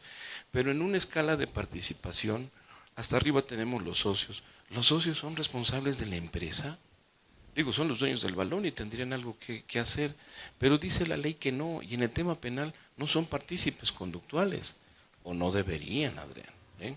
En fin, ya sabemos que están por ahí en medio siempre arreando a todo mundo, pero en papel, pues supuestamente los socios solamente responden por el monto de sus aportaciones, ¿sí? Después tenemos a los que la ley dice que son los responsables, consejo de administración o administrador único y la gente que les ayudara, ¿sí? La sugerencia que nosotros hemos hecho mucho es que ahora los asesores y los contadores sean externos. ¿Por qué? Porque con estos fundamentos tienen secreto profesional. ¿Cuál es la venia? ¿Cuál es la bendición en el secreto profesional? Pues que te distingue de ser el contribuyente, de ser ese grupo de la empresa y tú ser un profesionista independiente que con fundamento en el artículo 2615, sí lo alcanzan a ver ahí en las pantallas porque veo que se me corta un poco en la mía. ¿Sí? Sí, sí. Bueno, ahí o si no anotarlo y checarlo después, ¿verdad? Dice, el que preste servicios profesionales solo es responsable hacia la persona a quien sirve. Si después comete otro delito en agravio de su cliente, ya será otra cosa. Pero solamente es responsable con tu cliente. Esto es, el contador que haga dolosa o imprudentemente la contabilidad en perjuicio de su cliente, él no responde ante Hacienda, ¿sí? Y así los demás profesionistas que puedan ser externos con secreto profesional. El abogado, el contador. ¿Qué otro puede tener secreto profesional? Financieros. El financiero, el consultor. A lo que tú me estás preguntando, esta es la solución. Pero con contrato, mi Adrián, y con su cláusula de yo no soy el garante. ¿Sí me explico? Sí, la libertad es como el libertinaje. El libertinaje da más encierro que realmente segregar las áreas de trabajo. Digo libertinaje, pues como en la vida. Si no tienes reglas, te vas a venir destruyendo. Como si tienes reglas, te vas componiendo. Y es igual aquí. Es exactamente esas reglas, pero a lo mejor te refieres tú ya a la normatividad, al reglamento, a los manuales, de cómo se juega. Pero primero hay que definir la cancha. Es como estar en el llano y poner 4 piedras. La cancha es aquí adentro, ¿no? Y ya después vamos a poner las reglas. Primero hay que estructurar la empresa y definir quién va a ser el responsable, ¿sí? Ese es el oficial de cumplimiento o el área de oficial de cumplimiento. Estos son los fundamentos del secreto profesional, ¿sí? Los agrego para que los tengan. Y si me permiten su atención al 362, después de este punto donde dice, no obstante, estas personas no podrán negar su testimonio cuando sean liberadas por el interesado del deber de guardar secreto, no hay que temer esto. ¿Esto qué es lo que está diciendo? Cuando la empresa realice un convenio, que esa es la forma de terminar los contratos, un convenio en el cual me libere del secreto profesional, entonces yo como profesionista podré darle elementos, documentos, en fin, a la autoridad. ¿Cuándo deshacen ese contrato? Pues lo tienen en la vitrina, man. Nunca sucede eso. Pero esta es la forma en tu caso cuando quieres deshacerte de un mal servidor, ¿sí? Otro tema de responsabilidad que en el tema penal es relevante y había estado hasta hace año y medio siendo fundamento para las acusaciones es el artículo 19A, que se refiere a la FIEL. La FIEL, firma electrónica avanzada, bueno, antes era la FEA, ¿no? Así dice, firma, sí. Fíjate, así dice, firma electrónica avanzada, la FEA. Pero como todos los feitos que somos, pues tenemos que ser fieles, porque si no se te acaba el... Es discriminatorio. Sí, es discriminatorio, entonces se hizo la FIEL, y hay una ley de firma electrónica, ¿sí? Y este párrafo del artículo 19A lo que nos señalaba es que yo, todo lo que suceda con esa clave, voy a pensar, a suponer, a presumir que lo hiciste tú, que me pediste la clave, y los administradores o cualquier persona. Pero se presumirán, y estamos hablando de un juris tantum. De las 87 presunciones que hay en el tema fiscal, esta es una que no tiene relevancia en materia penal, pero los jueces agarraban este párrafo para decir, oye, aquí está la suposición de que tú fuiste. ¿Y quién pide la FIEL, Adrián, en las empresas? El contador. El contador, siempre me lo mandan. ¿Y él qué hace con él? Y muchas veces es una persona muy relevante en la empresa, a lo mejor no soy contador, pero nada más por pedir la FIEL tienes esta responsabilidad. Quítate esa responsabilidad, manda un gestor. ¿Qué no puede ser con un gestor esto? ¿Sí se puede, Jorge? Sí se puede. Un poder específico para pedir la FIEL y luego ya te lo da. No es estar enseñando aquí a la gente a hacer trucos, sino que esta presunción es muy arbitraria. De hecho, este párrafo ya se ha declarado inconstitucional y sigue estando ahí. ¿Por qué? Porque la gente que no sabe de fiscal, que no conoce sus antecedentes jurisprudenciales, pues le da temor y pues se va por otro lado. ¿Me explico? Eso es lo que sucede mucho con la ley fiscal, ¿sí? Es muy importante que tengamos cumplimiento las empresas que tienen que ver con la ley de lavado. Este artículo 20 nos impone la obligación de nombrar un oficial de cumplimiento que tiene que ir ante Hacienda y vincularse con la empresa en esta ley. Aquí está la obligación. ¿Y por qué es relevante? Porque si no nos puede, en un supuesto caso de una acusación, el artículo 400 bis, número 1 del Código Penal Federal, nos dice que nos puede incrementar la pena en el caso de que seamos acusados por esta ley, ¿no? Y fíjate, en una ley penal, temas de empresa. Qué difícil, ¿no? Ahora es multidisciplinaria la atención de la empresa. Por eso decimos que no nada más ahora el derecho contable, el derecho fiscal, la contabilidad, sino es multidisciplinaria, ¿no? Mira, aquí te comparto este artículo 32 del Código Penal para definir si es cierto lo que dicen los medios. socios, administradores, representantes, empleados, pagan los delitos que cometan en representación de su empresa. Eso no es cierto, ¿sí? Miren, por favor vean ustedes la fracción quinta, cuando dice, están obligados a reparar el daño las sociedades o agrupaciones por los delitos de sus socios o gerentes directores. Y después dice, lo que está tratando esta fracción es de respetar el velo corporativo, la responsabilidad subsidiaria de la empresa hacia sus empleados. En las causas penales, en los expedientes, en los juicios, realmente lo que se hace es abrir un incidente antes de terminar el juicio para que le reprochen, le reclamen el pago, la reparación del daño a la empresa y no sea a la persona inculpada, que es ¿quién? El contador, ¿sí? Entonces, esta es la forma en la que, esta es la verdad, quien paga es la empresa. Y mira, aquí te traigo un ejercicio en un ejemplo de un choque. ¿Qué pasa, compañeros, si yo le pido su coche a Adrián, salgo y choco, ¿sí? Me encuentro a Jorge y choco con Jorge.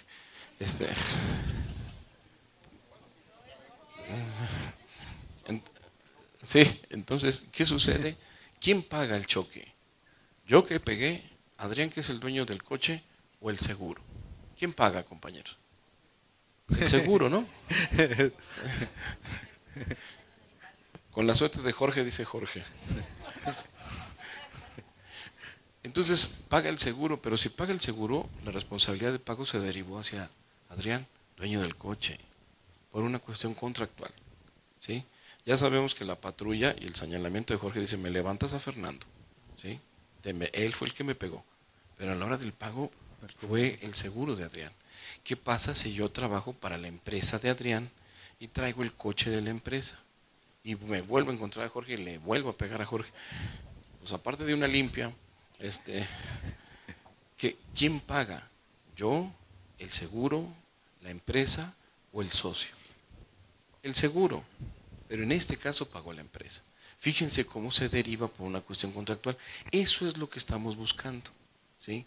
Que se derive todo hacia la empresa, hacia el velo corporativo, que no ataquen a las personas, no lo dejen indefinido, pónganlo ya directamente hacia la empresa, ¿sí?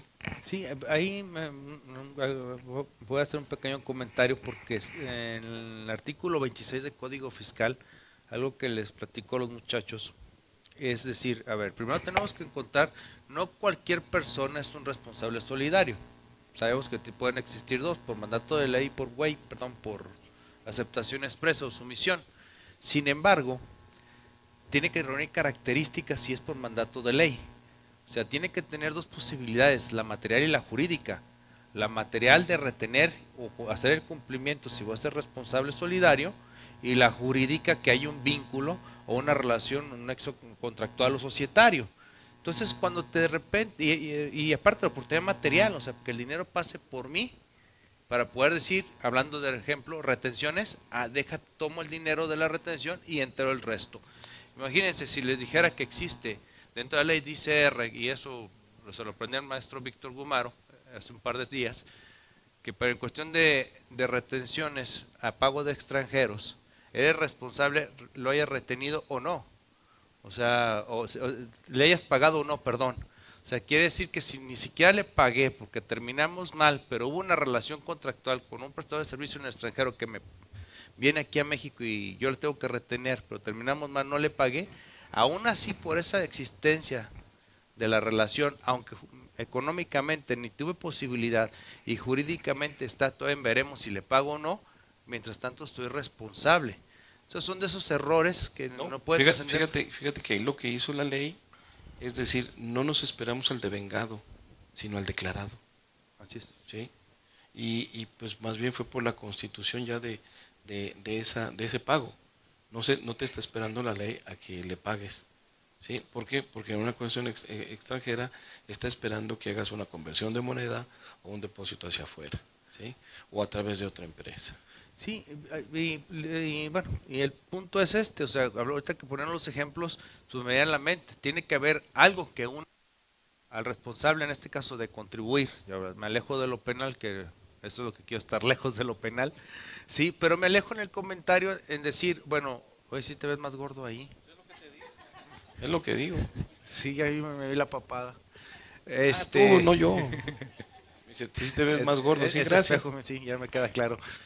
Tenemos que demostrar, sobre todo la autoridad tiene que encontrar y acreditarlo, porque yo siempre he sostenido cuando estamos defendiendo una responsabilidad solidaria, a ver, demuéstrame por qué soy yo el responsable, porque también, no nada más por tener el cargo y la posibilidad, de haber circunstancias por las cuales a ti se te atribuye.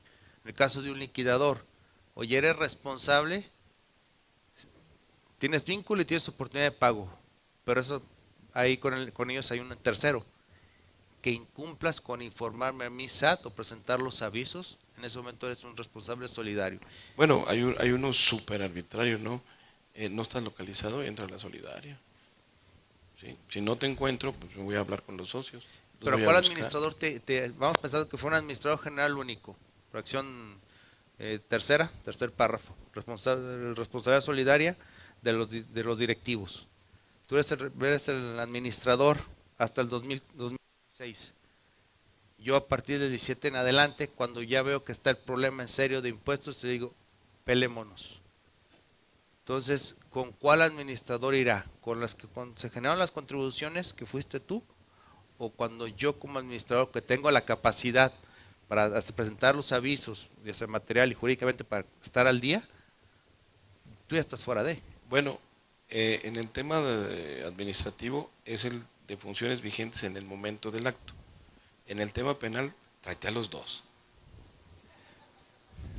¿Por qué? Porque pueden ser partícipes, no me importa el cargo, no me importa lo que hicieron. Puede ser, es el conductual, ¿sí? Okay. En el tema penal, pero en el tema fiscal, pues es el que estaba vigente en ese momento. El segundo conoce el acto, pero no era su obligación. Habría que ver qué otras oportunidades tuvo de corregir, ampliar, autodeterminación, corrección, complementarias, en fin, qué es lo que pudo haber hecho. Pero en el principio fiscal, pues es al primero, el vigente. En el penal te digo, pues tráete hasta el chofer, ¿no? A ver qué escuchó. Ahora, en el tema, siguiéndole así con este juego administrativo penal, en la fracción décima, cuando establece socios accionistas, con la reforma que tuvimos en 2014, pues el legislador trató de manera atinada, tratar de hacer un lado de las minorías en la toma de decisión o aprobación de estados financieros, y dice, bueno, nos vamos a ir sobre el accionista principal o el grupo de accionistas que detenten la mayor participación accionaria. Dices, bueno, ellos sí van a responder de manera ilimitada, van a responder, perdón, de acuerdo a su participación en el capital, y a los minoritarios no. Entonces, si yo me pongo un ejemplo de que estamos aprobando estados financieros a sabiendas de que hay operaciones simuladas, firman todos. Se pueden excluir de la parte administrativa porque así lo establece la 26 fracción décima. Por el lado penal. Tuvieron conocimiento, ¿no? Y acuérdate que en las cuestiones societarias las formalidades son importantes, pero fue el quórum, ¿sí? Es lo que le da validez al acta ordinaria, extraordinaria, es el quórum, ¿sí? Y ahí no solamente habría que valorar, ¿fue informativo o fue de aprobación? Lo aprobaste. ¿Sabías que había algún engaño, alguna cuestión lícita? Ahí estaría el foco, ¿no? Para que hubiera el dolo. Así es. ¿De qué delito, Adrián? ¿Defraudación? ¿O simulación? ¿Por qué? ¿Por asimilado? ¿Por dividendo? ¿Por? Pues una simulación para hacer una deducción que se pudiera comprar. Para una deducción. Entonces sería una deducción falsa. 109 fracción primera, ¿estás de acuerdo? ¿Cómo acreditas la deducción falsa? Con los documentos que sabes tú que son comprados. Lo malo, lo desafortunado para la Secretaría de Hacienda es que lo está haciendo con el 69, con una presunción. ¿Sí? Tiene que acreditar el hecho, no presumirlo. ¿Sí? Digamos. Bueno, para continuar con las láminas. Entonces. ¿Sí? Bueno. Es que no quiere cambiar aquí el controlito. Si me ayudan allá manual o lo apagué o qué. No, ya 95 ya te pareció. Ah, sí. Este es el artículo 95 que tú comentabas, Adrián, que debido a que el Código Fiscal lo contiene, se aplica la Ley Especial sobre lo General. La verdad, los que nos dedicamos a penal fiscal decimos, Código Fiscal, suelta todo lo penal. ¿sí? No es tu materia. Deja lo penal, deroga todos tus artículos, todo eso ya está en el Código Penal, ¿sí? Compraventa de facturas 244, fracción séptima del Código Penal. No es tema de análisis, pero todo esto ya está. Ya existe un artículo 13 en vez de este artículo 95, que aparte está mal hecho. Porque mira, vamos a analizar si quieren nada más las tres primeras para no irnos largos. Dice, concierte la realización del delito. ¿Qué será concertar, Adrián? Pues, ponte a hablar con un MP de concierto, pues te va a decir Luis Miguel el 27 de octubre, ¿no? Hoy, o sea, hoy. De octubre. Ah, no, perdón, de octubre. Entonces, ¿qué es concertar? Pero aparte de concertar, habla de dos, de concierto. Cuando quiso decir los que acuerden su realización, quiso decir autor intelectual. Pero fíjate que el autor intelectual, según esa fracción, tienen que ser dos, nunca puede ser uno, ¿sí? Y luego dice, realicen la conducta o el hecho escrito en la ley. Bueno, esto es claro que es el que comete el delito, pero es el autor material. O sea, no se puede acusar a intelectual, nada más a material. Vamos en la 2. En la tercera, cometan conjuntamente el delito. ¿Qué es conjunto? Pues ya lo dijiste en la fracción primera, ¿no? En grupo. Y conjunto, ¿en qué forma de participación? Cómplice, coautor, antes, durante, después del delito, ¿en qué forma? No lo define. Por eso, Procu Fiscal, lo que hace es, mira, no le pierdas, consigna fracción segunda y ahí nos vamos, ¿sí? ¿Qué es lo que sucede? Vamos, si quieres saber las fracciones, ¿me ayudan con la siguiente, por favor? Que sigue siendo el artículo 95, fracción octava y novena, que fue la que analizamos. Que aquí es donde se habla del garante, ¿sí? Y nosotros estamos sugiriendo que desde los estatutos definas áreas y responsabilidades y que les hagas un contrato en el cual se va a señalar, yo no soy el garante es el oficial de cumplimiento dentro de la empresa, ¿sí? Y porque dice, la voy a leer, la definimos, tenga la calidad de garante derivada de una disposición jurídica, de un contrato, de los estatutos sociales, en los delitos de omisión con resultado material por tener la obligación de evitar el resultado típico. Yo creo que en vez de decir evitar el resultado típico, debió haber dicho porque tiene la obligación de cumplir. Porque evitar el resultado típico solamente que seas perito en ley, ¿no? Tendría que ser abogado, ¿sí? Pero dice, tenga la calidad de garante. Definida en la ley, no existe, ya lo dijimos. Definido en un contrato en los estatutos, eso sí lo vamos a definir. Sí, claro, lo vamos a poner, tú eres el que va a cumplir las obligaciones, pero no puede ser de delitos con omisión, es decir, tiene que ser con dolo, está mal hecha la fracción. Y la que sigue, la fracción novena, que es la de los asesores, que dijimos que también tienen secreto profesional y no van a ser los garantes de la empresa, derivado de un contrato o convenio que implique el desarrollo de la actividad independiente, proponga, establezca o lleve a cabo por sí por interpósito de persona actos, operaciones o prácticas de cuya ejecución directamente derive la comisión de un delito fiscal. A ver, vamos a ver qué dijo. ¿Cuál es el objeto del contrato de prestación de servicio? No voy a poner defraudar o de hacerte pagar menos impuesto. Pero te quieres blindar, sí. Aquí dice que tú, con tu intelectualidad, debido a ese contrato, manipulas y se comete el delito. Tú dices, yo soy asesor y tú sabes si cumples o no. Y es una opinión técnica. La asesoría es una opinión técnica específica de algo, ¿sí? No es una instrucción. ¿Y dónde está el control? O sea, esta fracción lo que nos supone es que está obligando a que el MP descubra que el asesor controla la empresa. Porque fíjate, dice, derivado de un contrato o convenio, género y especie, ¿no? Que implique desarrollo de la actividad independiente. ¿Cómo pruebas que se desarrolla el asesor con eso? ¿Cuál es el desarrollo? ¿No? Proponga. Bueno, intelectual, autor intelectual, es una proposición. Vamos a fracción primero otra vez. Establezca. Dios santo, ¿qué es establecer? ¿Hasta dónde llega el establecer y cómo? Establecer. O lleve a cabo por sí. Bueno, de eso se trata, ¿no? De mi conducta. O por interpósita persona. El empresario. Otro. Pero ¿qué forma de coparticipación? Y nada más tengo el 95. ¿Sí? Actos, válgame Dios, actos. ¿Otra vez Luis Miguel o qué? Actos. Se refiere a la teoría del acto y el hecho jurídico. Hechos de la naturaleza, actos unilaterales, bilaterales, contratos. Proponga o establezca contratos. Operaciones como actos, es decir, una operación, un quehacer o una operación financiera. O prácticas más bien ahí quieres decir habitualidad, ¿sí? Repetición. Es decir, propusiste o estableciste contratos, operaciones bancarias, ¿sí? Repetitivas, de cuya ejecución directamente deriva la comisión del delito. ¿Así funciona el asesor? Es que seguimos este manual de este asesor y nos lleva a un delito. Tráiganse. Entonces sería el caso, ¿no? Oye, tú estás proponiendo algo ilícito, pero esa no es la asesoría, eso es lo que no te... Quien esté diciéndole a alguien compra facturas, por favor que lo pongan, pero el chiste es aquí a venir a aclarar que no esto es para los asesores que nos falle. ¿Cuál es la sugerencia que hacemos? Pues un contrato, servicios profesionales independientes, secreto profesional.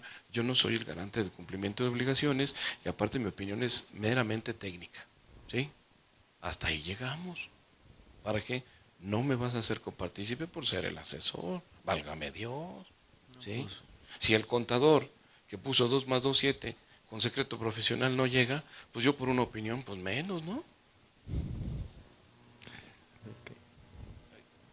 No, bueno, ahora estuvo, ahí está. Este es el artículo 13 del Código Penal, que no se puede aplicar porque se aplica el 95. ¿El especial? Ajá. Fíjate, si quitáramos el 95, la fracción octava a lo mejor quedaría muy bien para los asesores. A ver, ¿tú qué opinas? Los que sin acuerdo previo, o sea, yo le voy a emitir una opinión a un cliente y no quedamos en hacer trucos, ¿sí? Intervenga con otro en su comisión cuando no se puede precisar el resultado que cada quien produjo. Me lleva, ¿hasta dónde es la opinión? ¿Hasta dónde es la ejecución? Y no quedamos en eso, pero se cometió el delito. Con esta fracción te traen, con esta fracción te dicen, a ver, ven, vamos definiendo qué fue tu intención, qué fue tu dolo, ¿sí? Aquí traigo después la acusación a las personas morales. Si quieres le damos una repasada rápida. Estos son los convenios que te decía. Preguntas y respuestas. ¿Sí? Que son los convenios que estamos incumpliendo de compliance. Y fíjate, en el punto 2 dice, por este tema de corrupción, veamos corrosión de los procedimientos de las empresas, puedes tener una responsabilidad penal, civil o administrativa, y México optó por tener la penal, que es la acusación a la persona moral, ¿sí? Este es el criterio de jurisprudencia que siempre se había manejado, en el cual nos está diciendo, oye, las personas siempre responden en lo personal, no obstante vengan a nombre de una empresa, sobre todo en la parte que está en letras rojas, ¿sí? Esta tesis jurisprudencial es la que había existido y era algo evidente, Adrián. Oye, pues las empresas no cometen delitos, son las personas. Ah, pero si vemos a la empresa como un grupo de personas, como una intención, como un equipo, ¿no?, que van para el mismo lado, pudiera ser. Aquí un tema, nosotros cuando adoptamos el sistema penal para la penalización de las personas jurídicas, pues nos apartamos de ejemplos como Colombia y España, que tienen propiamente una ley y un procedimiento para pasar de lo administrativo a lo penal. Y aquí directamente, nomás contamos con 2 artículos que nos regula el Código Nacional de Procedimientos Penales y demás, sujétate a la parte sustantiva a lo que dice cada estado. Entonces, quiere, pero lo hace de una manera muy desordenada y muy... Es que, mira, la verdad de este hecho de la fracción octava novena, de la ley antilavado, de la acusación a la persona moral, fue dar cumplimiento a OCTE, a GAFI, a instituciones internacionales, para que nos dieran visto bueno, ¿sí? Y no hubo una verdadera investigación de nuestra realidad mexicana. Y yo digo, bueno, en materia penal, Adrián, déjame comentarte, lo máximo son los alemanes al día de hoy, las teorías alemanas, ¿no? Ya tienen tiempo, pero sí, pero está muy fácil. En Alemania ni los perros pisan el pasto aunque tengan ganas de hacer. ¿Sí? A ver, tráete esos criterios con la moral que tenemos aquí en México, a ver cómo nos va, ¿no? En Estados Unidos la gente paga impuestos y no necesitan tanto yugo fiscal. ¿Por qué? Porque al final de año esperan su cheque con la devolución que les corresponda, más una parte de la vaquita nacional que se hace. Entonces ellos saben que van a recibir $1,500 de sus impuestos acreditables más su cheque de $10,000. que le toca de toda la nación, y de ahí sacan el coche, pagan esto y pagan lo, pues claro, a ver aquí, pagamos impuestos, ¿por qué? Pues por tener hambre. Y pues para no tener problemas, o sea, la cosa es, la gente dice, tengo que pagar para no meterme en un problema, no por contribuir, por mejorar, por una buena la moral es otra, ¿sí?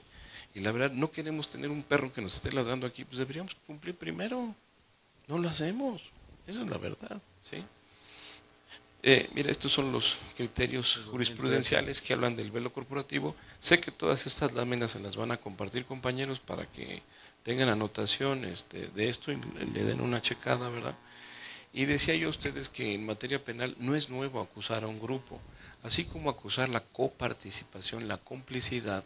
Existen ya instituciones o figuras delictivas que hablan de este grupo, que es este listado que estamos aquí viendo: asociación delictuosa, banda, pandilla, coalición de servidores públicos, delincuencia organizada.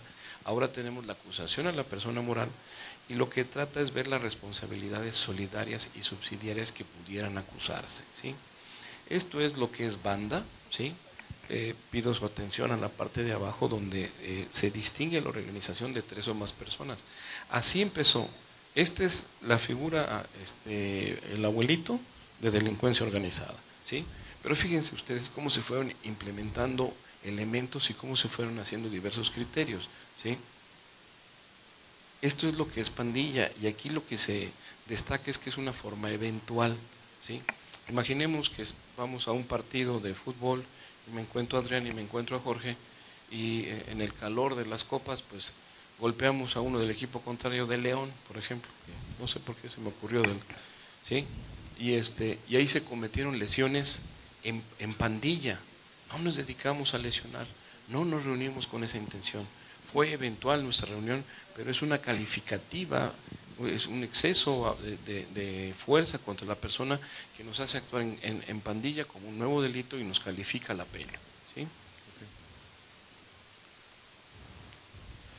Esto es lo que es perdón, aquí estaba coalición de servidores públicos. Aquí la unión es para impedir el ejercicio del servicio público. Entonces, fíjense cómo ustedes, estos criterios de actuar con 3 personas de manera eventual y luego en contra de la ley. Cuando hablemos de delincuencia organizada, que es la figura que yo creo han escuchado más ustedes, aquí habla de 3 o más personas de manera permanente para cometer delitos. Pero solo estos delitos, ¿sí? ¿En esos delitos está defraudación fiscal? No, esa es la intención, ponerlo ahí, para que entonces te puedan acusar de delincuencia organizada, ¿sí? Ya por último, miren, quedaría perfecto para los asesores. Gracias. Si es que ponen delincuencia organizada. Para ¿sí? Jorge. Ya lo tiene, el sistema penal ya tiene todo lo que el fiscal busca, pero mientras no lo suelte, va a seguir estando fallido el asunto. ¿Sí? Déjame nada más ponerles esta última lámina de cumplimiento. Esto es cómo funciona la acusación a la persona moral, pero quería llegar a esta lámina. Mira, en esta lámina está el inicio, el paso 1 y 2 del compliance, ¿sí? Primero es estructurar. ¿A qué me refiero con estructurar? Déjame levantarme a ver si la panza me deja. Tenemos un acta constitutiva y unos estatutos que, como vimos en el artículo 25, son la ley. Pongamos ahí la estructura, es decir, las áreas, definamos las áreas, ¿sí? Para definir cuáles son las responsabilidades. Esta área hace esto, esta área hace lo otro, y qué es lo que más vamos a destacar, que vamos a dejar dentro de esta estructura al oficial de cumplimiento, ¿sí?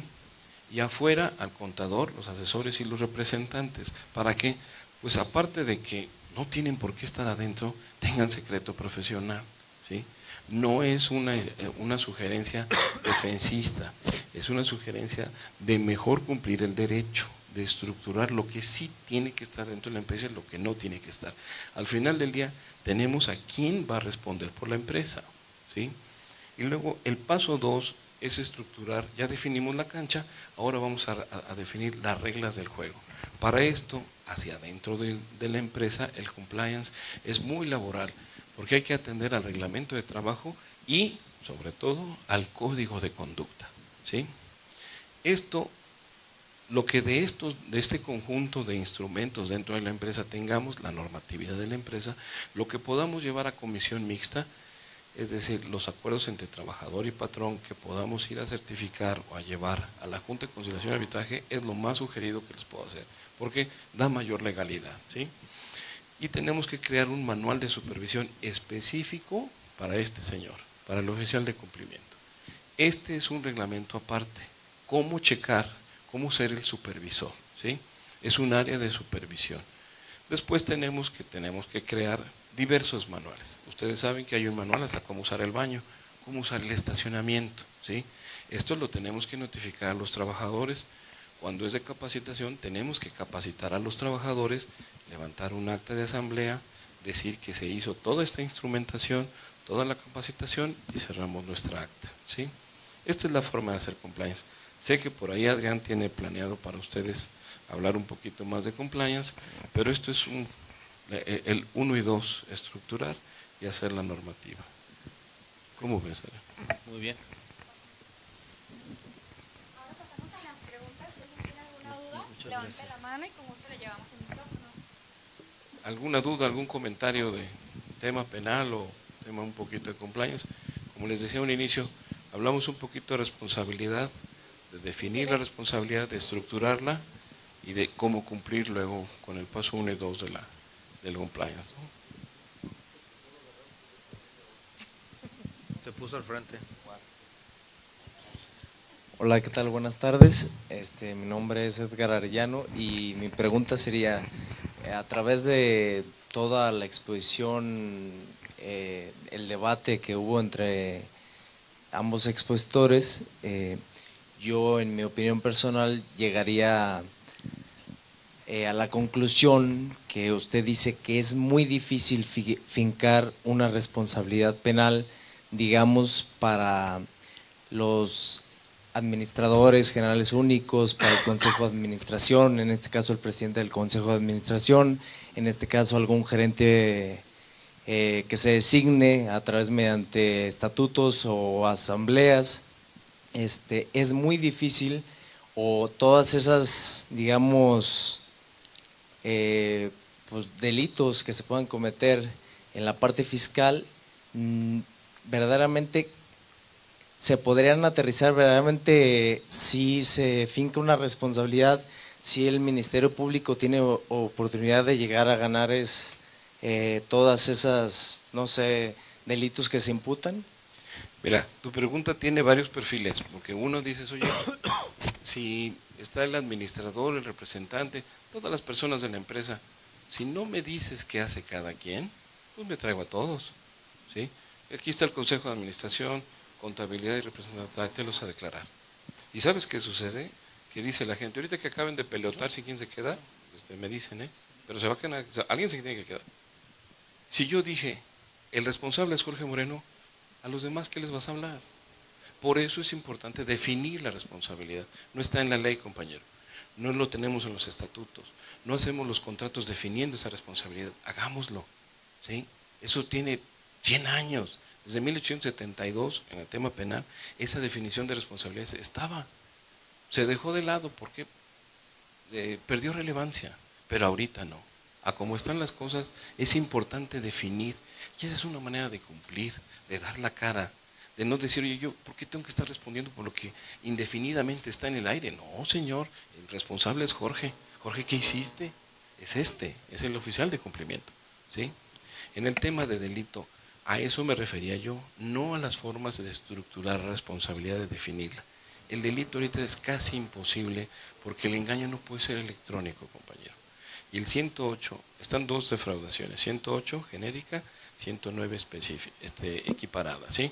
En el 108 pide el engaño y en el 109 dice, consignen las declaraciones para efectos fiscales mentiras, de deducciones y de ingresos, discrepancia fiscal, falsedad de datos, simulación de actos jurídicos, delitos del RFC, todos tienen que ir con engaño.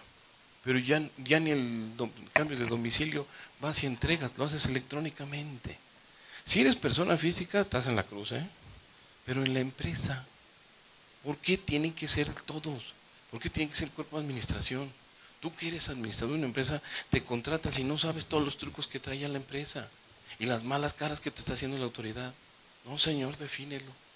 Y así tú serás responsable cómodamente de lo que tú te contrataste. Eso es compliance, ¿sí? Un mal compliance nos lleva a un riesgo penal. Un tema aparte es que te estoy comentando que defraudación fiscal como es electrónico, pues ya no es definible. ¿Cómo lo probarías tú que en el año 2014 esa declaración que dice ahí 2 más 2, 7, fue el engaño? Aparte, es todo un tema, pero cuando yo compré un coche y la agencia subió el CFDI, yo no he realizado ninguna conducta y hago mi declaración. ¿Quién hizo el acto? Tú lo reconoces, ¿no?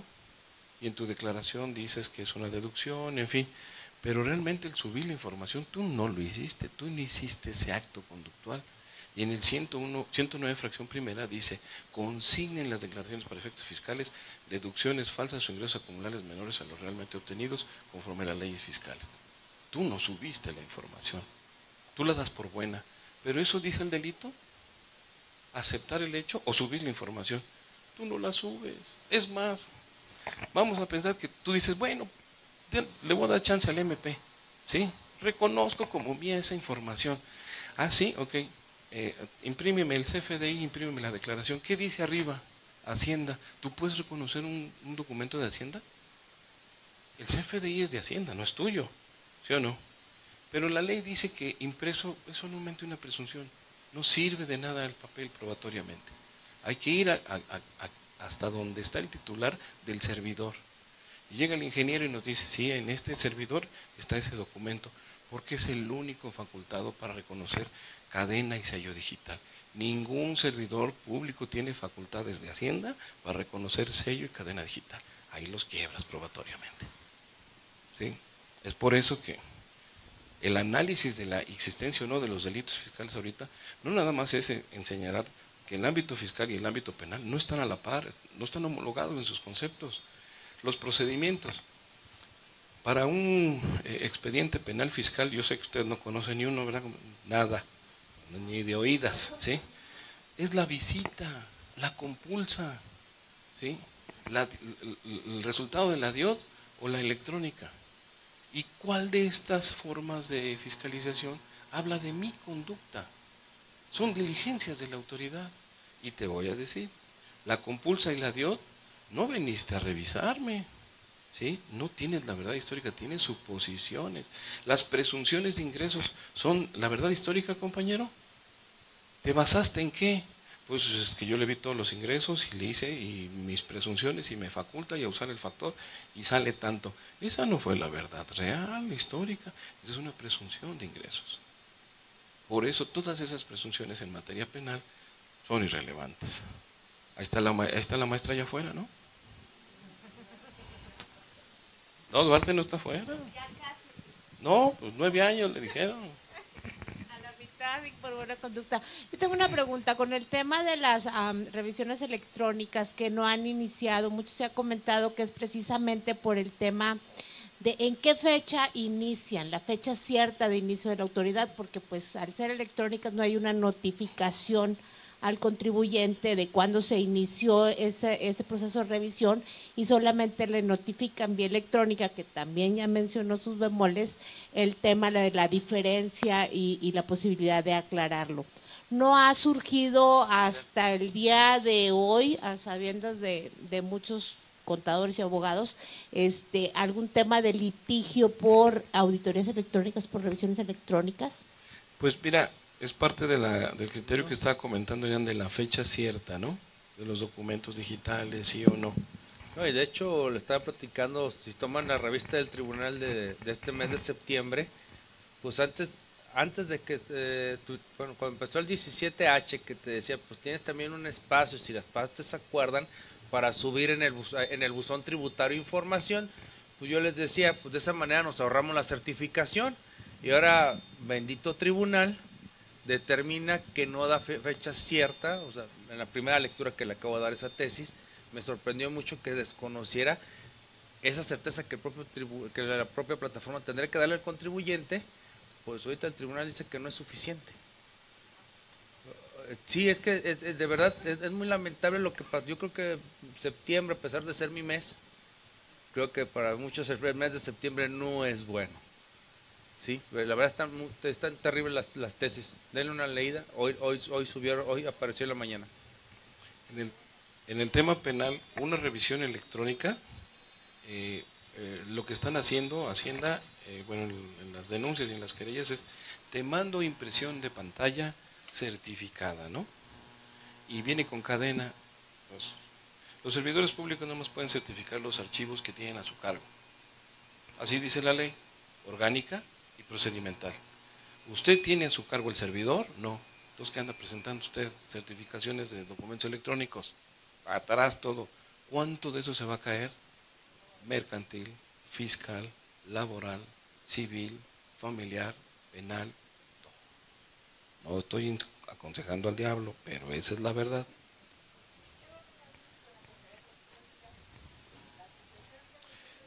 Compañera, la compañera dice, ¿qué va a pasar con la contabilidad electrónica? ¿Qué? Ajá, pero la compañera dijo la contabilidad, la otra compañera dijo la revisión electrónica. ¿Es contabilidad o revisión? Es la contabilidad, es mi información, yo la subí. ¿Segura?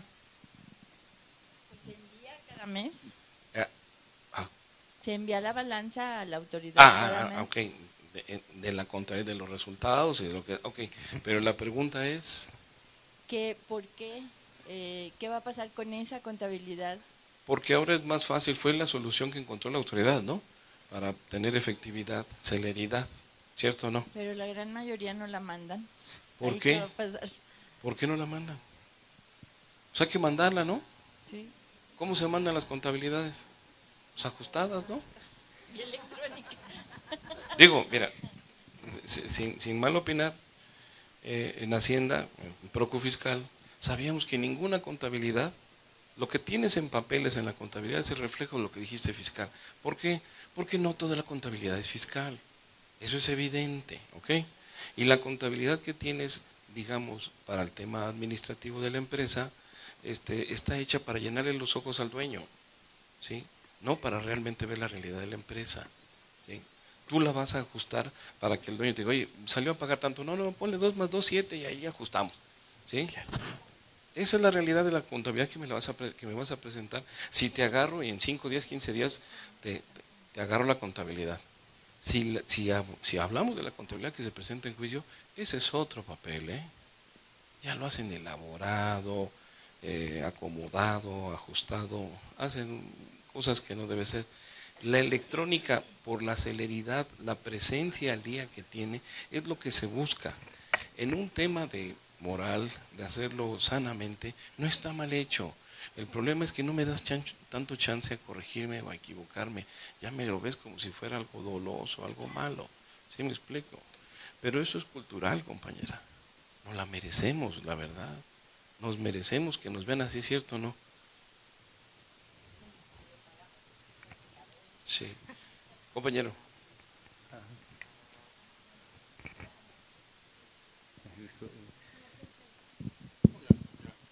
Bueno, perdone por la intromisión, pero creo que lo que planteaba aquí la compañera en un principio de las auditorías electrónicas era la famosa fecha cierta de cuando se inició la auditoría electrónica. Para esto, como llegó por buzón, en este caso electrónico, pues es de acuerdo a ley el día que la abres o a más tardar el cuarto día de que se haya enviado por parte de la autoridad.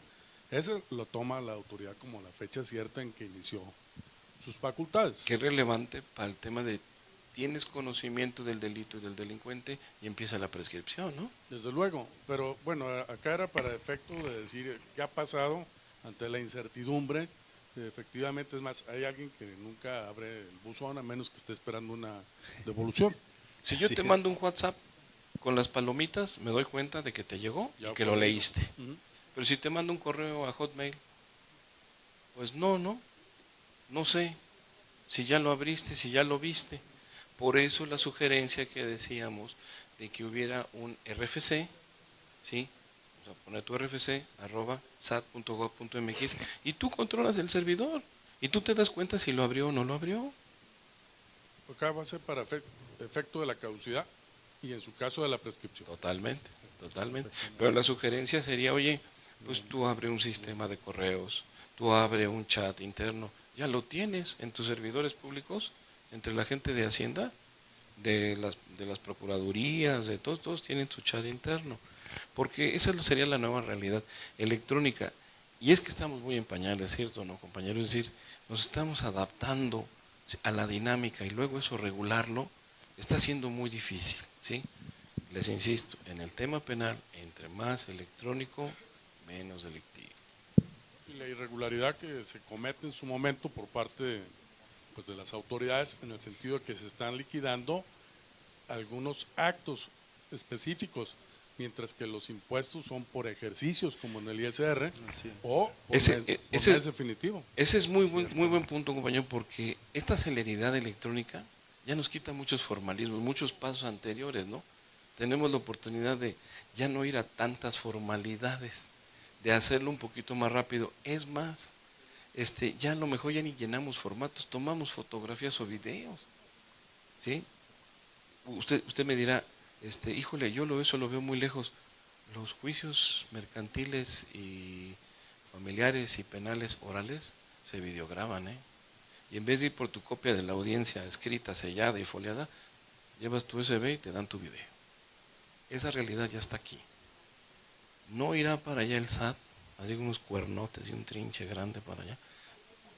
Pudiera ser. A ver, ¿me videograbas? Todas las mejoras que dices que hiciste, el curso, estaría padre, ¿no? Terrorífico. ¿Alguna otra pregunta, comentario? Si no es así, pues agradezco su atención, sigo a sus órdenes y muchas gracias por permitirme estar con ustedes. Bien, muchas gracias. Primeramente, pues bueno, para poder tomar a gusto ahorita alcohol, no hay como poder tener una gran preocupación, y no es el Atlas, no es viernes, bendito Dios, hasta mañana nos preocupamos por el Atlas, pero hoy nos preocupamos por la cuestión de los delitos, y pues queremos agradecerle al doctor Fernando Agraz, ¿verdad? Gracias por darnos esta oportunidad de que nos acompañe, y pues hoy están buscando, ya apareció, nuevamente un pequeño detalle parte de la agrupación.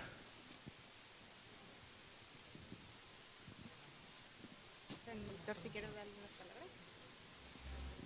Bueno, pues ya les platiqué ahorita cuál es el concepto de este reconocimiento, y ahora son caligrafiados a mano y pues felicidades. Sí. Gracias, Víctor.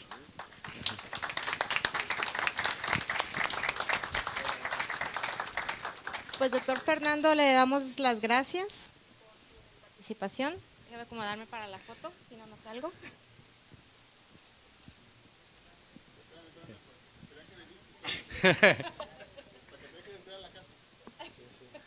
Ya se la cobró.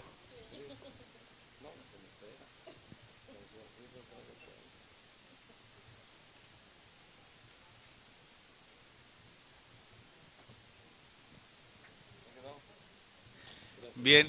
Muchísimas gracias. Bueno, damas, caballeros, los invitamos. Como al inicio de mi discurso, les comenté que consejero empresarial siempre se distingue por tratar de reunirlos y hacer una comunidad, y los invitamos a un brindis que tenemos en el distrito Cantina.